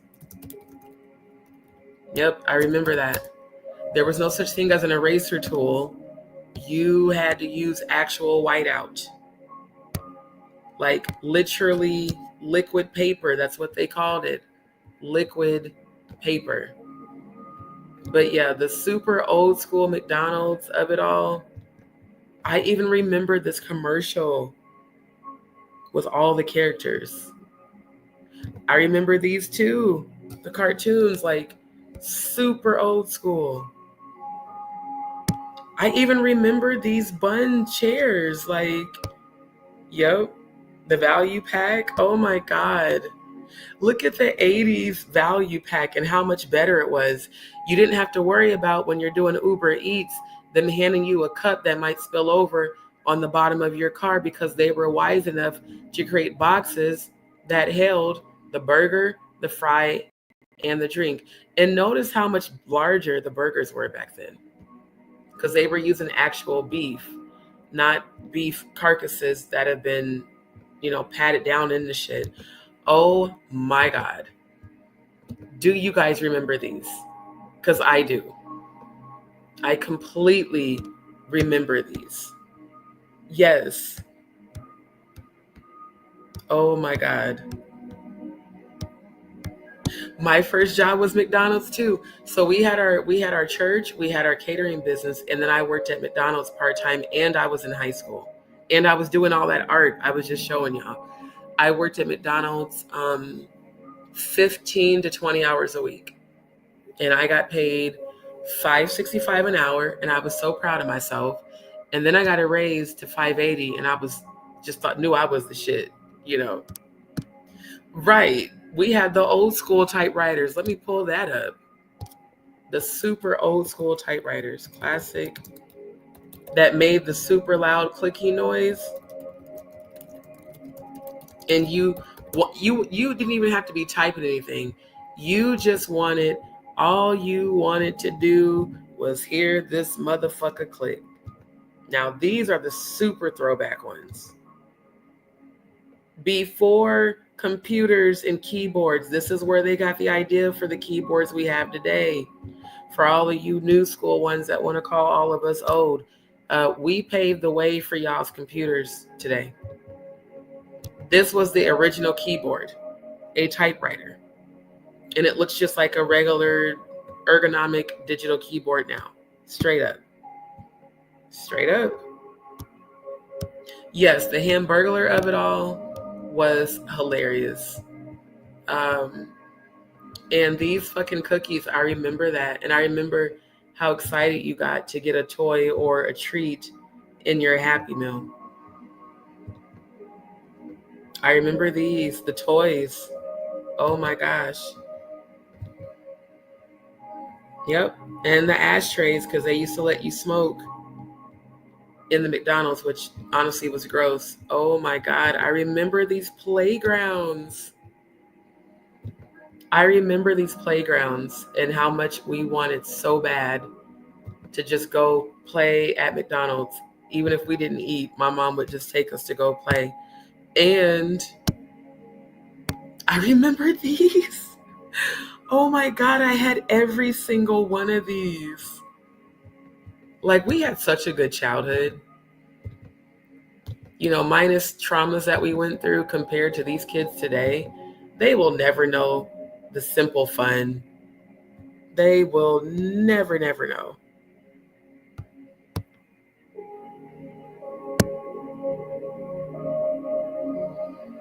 And I remember these when the salads first came out. And y'all notice both these women are on corded phones. This is definitely in the 80s. And notice the natural hair, the afro. The natural hair, even though she straightened it, it's still the natural hair. Not all these ugly ass wigs that y'all be wearing today. I have never worn a wig in my life. I don't plan to ever wear a wig. I remember these cups. This is like bringing back such good memories. It's insane. But these toys were the shit. Straight up. Those were the shit. Oh, wow. Right. That's when the Big Mac, let's go back. The original Big Mac. It was actually big. And not gonna lie to you, haven't had Big Mac in years.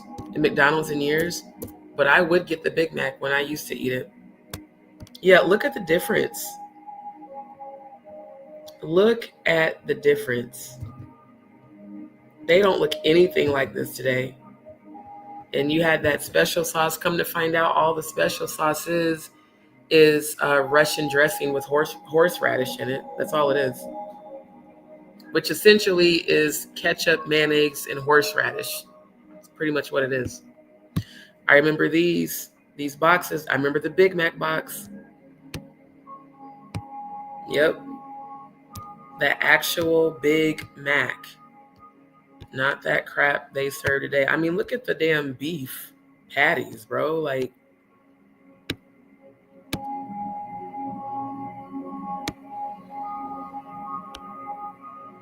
wait, they have a Big Mac chicken now? Really? Meet Big Boss. What? I don't even eat McDonald's. Oh, the page is not found. Well, that says a lot. But yeah, these were the days. These were the days. And this shit was hilarious. It was so damn hilarious.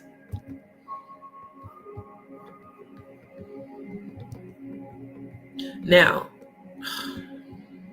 hold on. My mouse pad is being weird. I keep forgetting I have touchscreen. I keep using the mouse pad.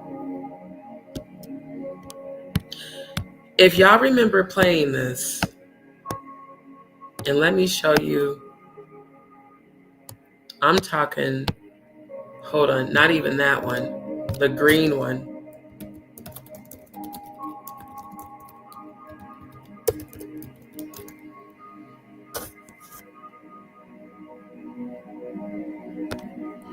Yeah, this is the one I'm talking about. I played this on the computer when computers were becoming popular. I think I was either in the 2nd or 3rd grade. This was before we had the colored version, the colored 2D animation. If you played this Oregon Trail, just type a O in the chat. The super green, black on black screen, green typography, green 2D image, Oregon Trail. And then they graduated to this one where they added a little bit more color. And then they went full 2D, full color. It's so funny revisiting this because this is literally like grade school. And now it's completely different. And y'all close that website? Well, that's bullshit. I'll just put it here. Why did you always die of dysentery? Why was dysentery always the reason they died? It was never like they got shot. It was always dysentery, which is a type of gastroenteritis that results in bloody diarrhea.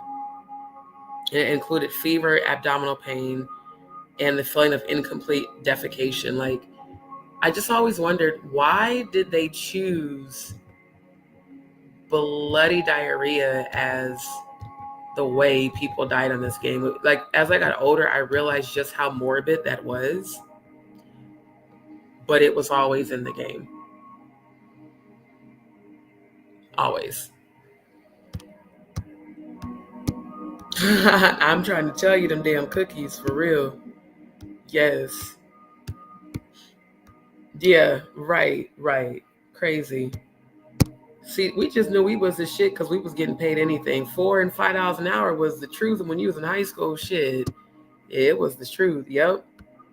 Let me bring those up. The old school printers. Yes, the first printers with that green. Wait, hold on. First printers. Yes. Oh my God, I'm glad you brought that up. Now, technically, these were the first printers, y'all.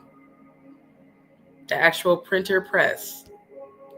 They actually had these in Omaha at the historic high schools, and sometimes we would use them. I remember using these.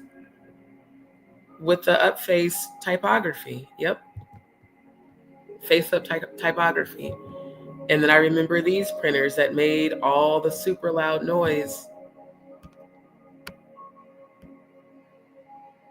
Man. Oh my God, I remember these. And I remember these at 3D Printing Works. Yep.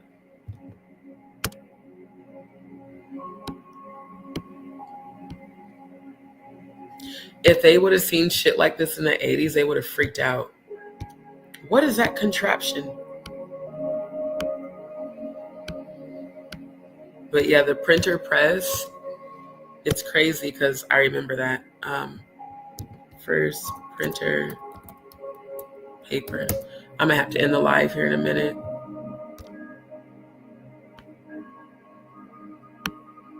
Man, I remember using these in the art class. And then when I did pottery.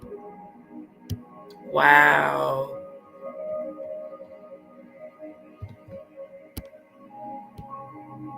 Now this is throwback for real, for real. That's super throwback. And then, yes, the Oregon Trail of it all. This is dedicated to Cody, who's from Oregon, because we were talking about that earlier. Now, Oregon Trail really was a real thing. They traveled from Oregon through Idaho, Wyoming, Nebraska, Missouri, and Kansas, and then turned it into a game.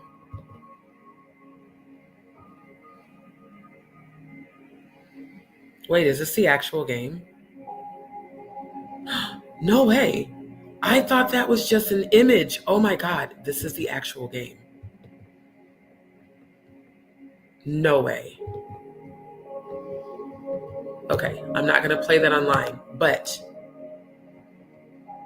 if I find a way to play this, I'm going to screen record myself playing it and upload it as a reel. I swear to God, I'm going to. That is hilarious. Right? Like, I literally remember seeing these. The super old school print press. And yeah. Right, right. Yeah, let's go to...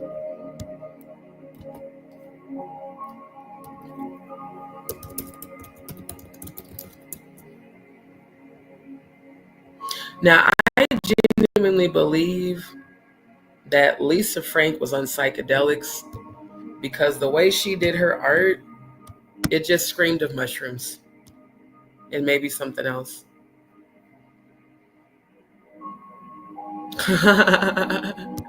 Right, the cookies. Right, right. Yep. Oh my God, I'm so glad you said that.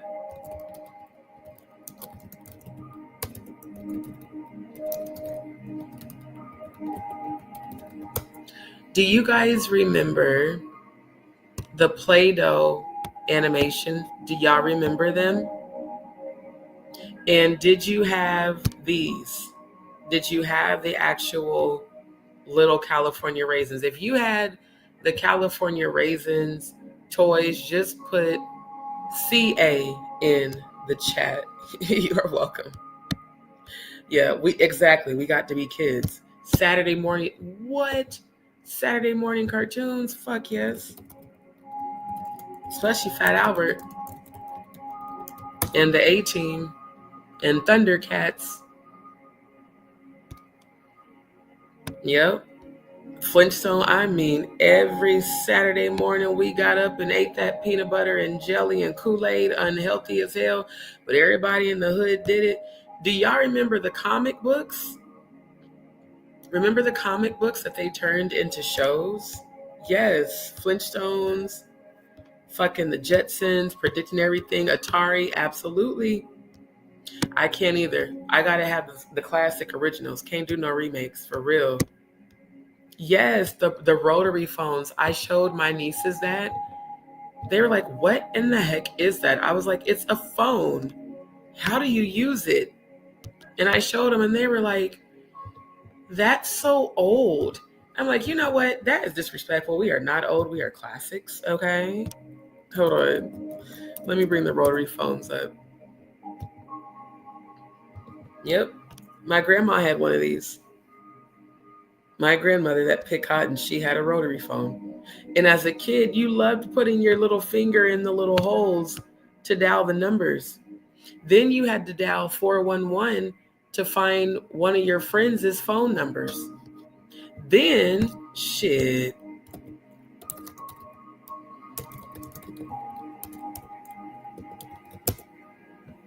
And y'all want to talk about a contact list in Google? There was no such thing as Google in a contact list. You had a gigantic yellow phone book that you looked up every phone number that you needed. There was no digital anything. It was go grab the yellow pages. Then after that, it was go grab the white pages. There was no contact, list in a cell phone because there was no cell phones. Straight up. Yep, Atari for sure. I'm gonna purchase me an Atari too. Come on, the air fryer. Baby, you need to just give the air fryer up, Kim. You trying to hold on to that air fryer. Give it up. It's not healthy. Give that up. Yep, for sure. For sure. Oh my God, I love the original. Love it, love it, love it. Love it. Yes. Yes, Atari Ghostbusters, yes. And I remember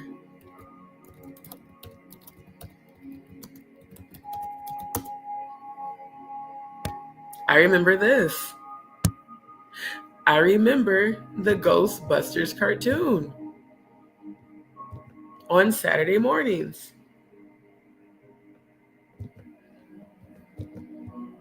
I remember this one too. Like, the Ghostbusters were the shit. I don't care what nobody says. But yeah, Saturday morning cartoons. Oh my God. Your whole, from all the way up until about, 3 or 4 p.m., you were glued in front of that TV. Yep, CBS Saturday. I remember this. And I remember these, the comics. Matter of fact,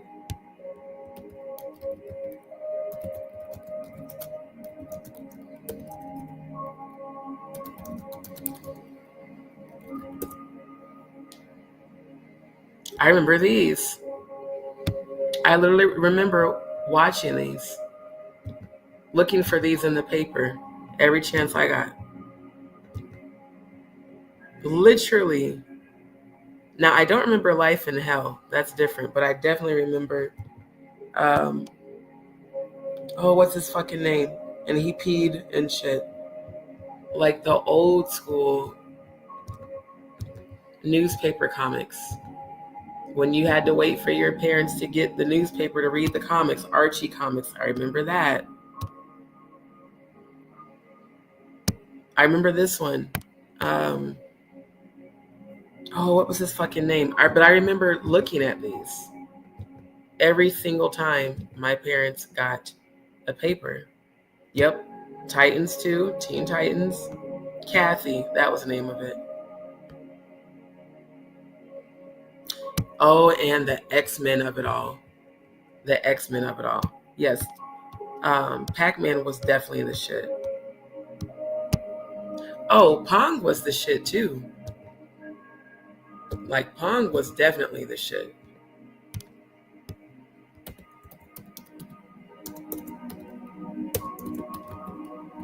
And I don't know why we were so happy, but this brings me joy. I literally want this. I want the old school console. And then I want this one. I want the old school and the new school. Oh my gosh, this was so much fun when we were kids. This was the truth. So much fun. Back when we used to go to arcades and socialize instead of doing everything online.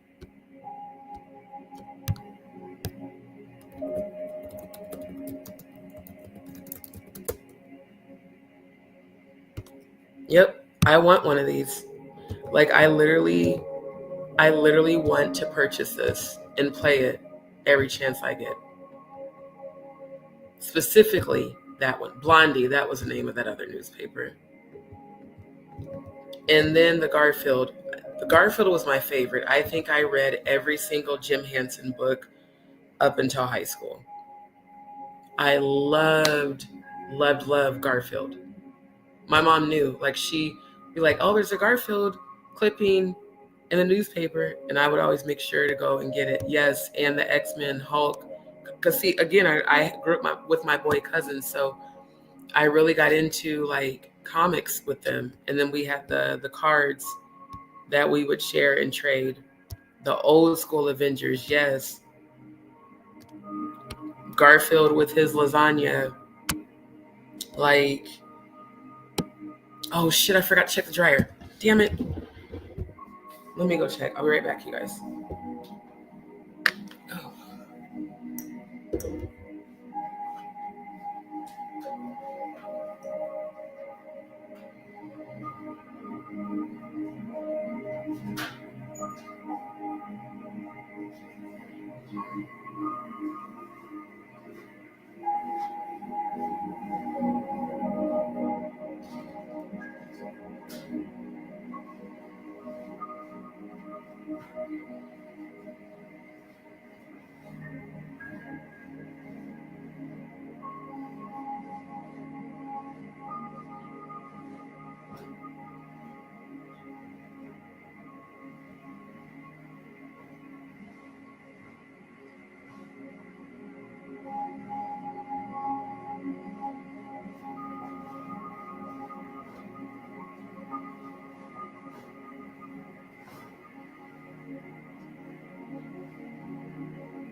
Okay.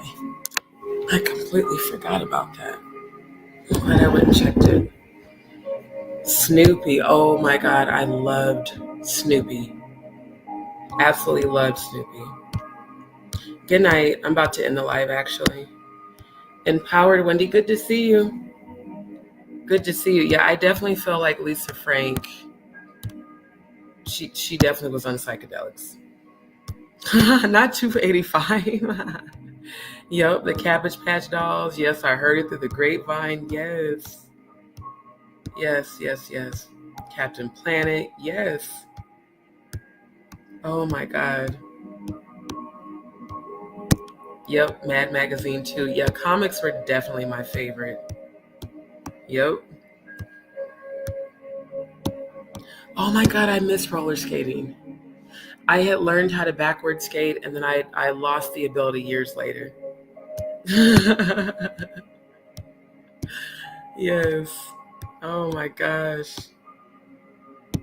Yep. Them rotary phones. Boy, I'm telling you. My grandma had one of those. We loved her rotary phone and the yellow pages. Yes, the tapping. Yes. Yes. Yeah, that damn phone book was heavy as fuck. And you know, my mom, she was so diabolical with her punishment. She would make us stand in the corner and hold that book above our heads. Oh my God. We definitely stopped cutting up after that. Yes. Yes.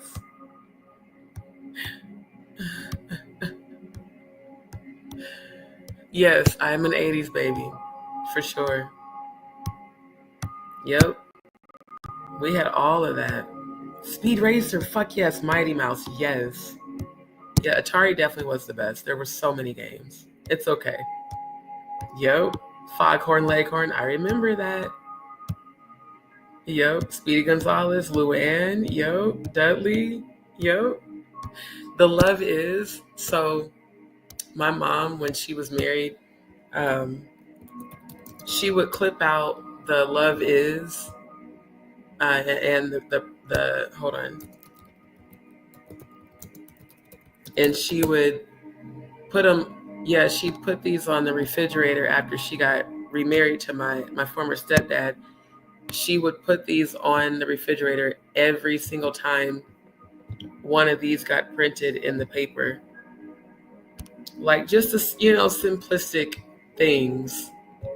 And it brings back good memories. Good memories.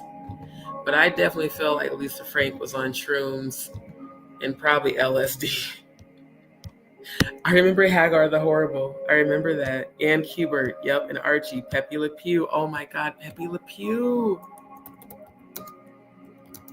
I remember Pepe Le Pew. Why did we like this funky ass skunk so much? But we did.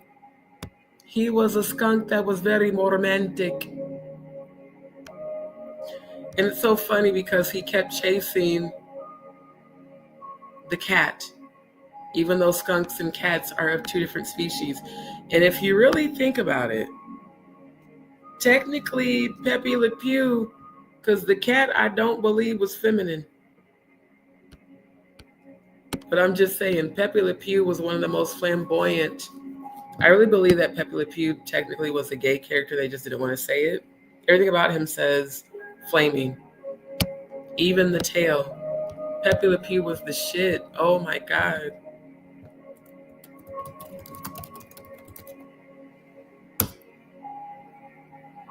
And then this classic with the spaghetti. Now, in real life, a dog will not eat spaghetti. It will make them sick. I don't know why they chose that. I forgot to share this tab. I don't know why they chose that. Because the reality is a dog would not just sit down and eat, spaghetti with the Lady and the Tramp of it all. But Pepe Le Pew,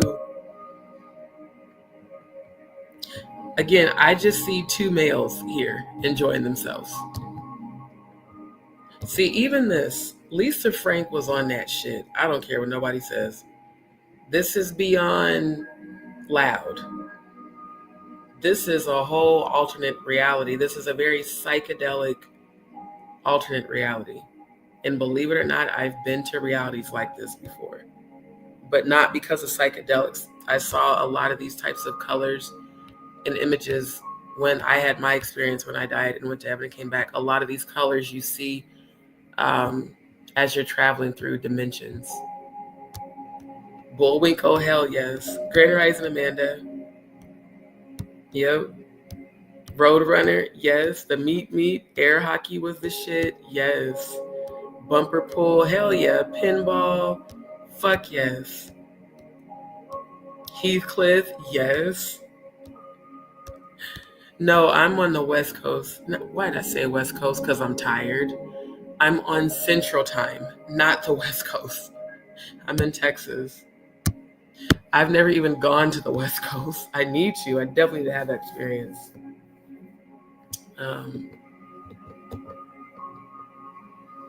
Yes. Tom and Jerry. Oh my God. Unsolved Mysteries. Yes. Yep. Yep. The skating rinks were what we could do as church kids.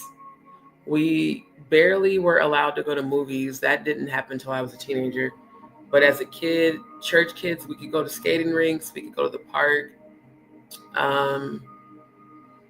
playgrounds. But the skating rink was the hangout hookup spot.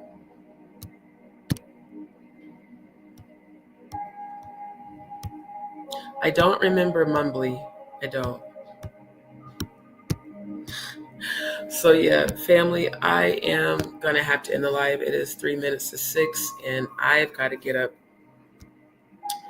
and I need to get some rest because they're gonna have to come fix that. There's an issue with the toilet here, and I got to go to sleep. But I have thoroughly enjoyed our Throwback Thursday. We will do this every Thursday as long as I am available, because I love it. I love how we can reminisce and share a laugh and just, share like good memories together, and taking us back. For those of us who did suffer trauma as kids, we can go and remember the good times. So I'll close it out with this because I forgot. The ancestors showed me the 444. And then after this, I'm going to close it out. And hopefully I'll be back tonight. I should be back tonight for sure. Yeah, I am. I'm going to be back tonight. Because tonight I'll do, as long as my voice allows me, I'll do the old school music. If not, we might just do a part 2 of Throwback Thursday just because I had to get started so late. So there is the link.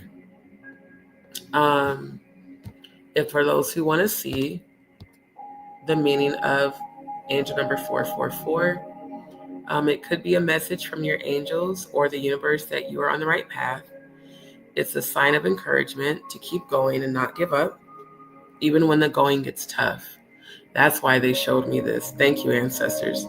Trust that your angels are with you, guiding and supporting you every step of the way.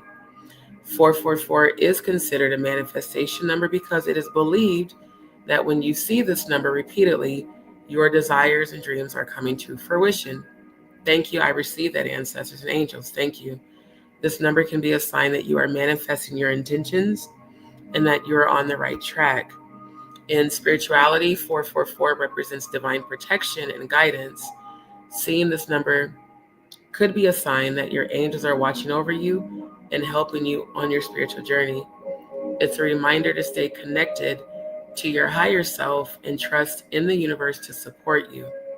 So, again, if you ever start to feel down or feel like,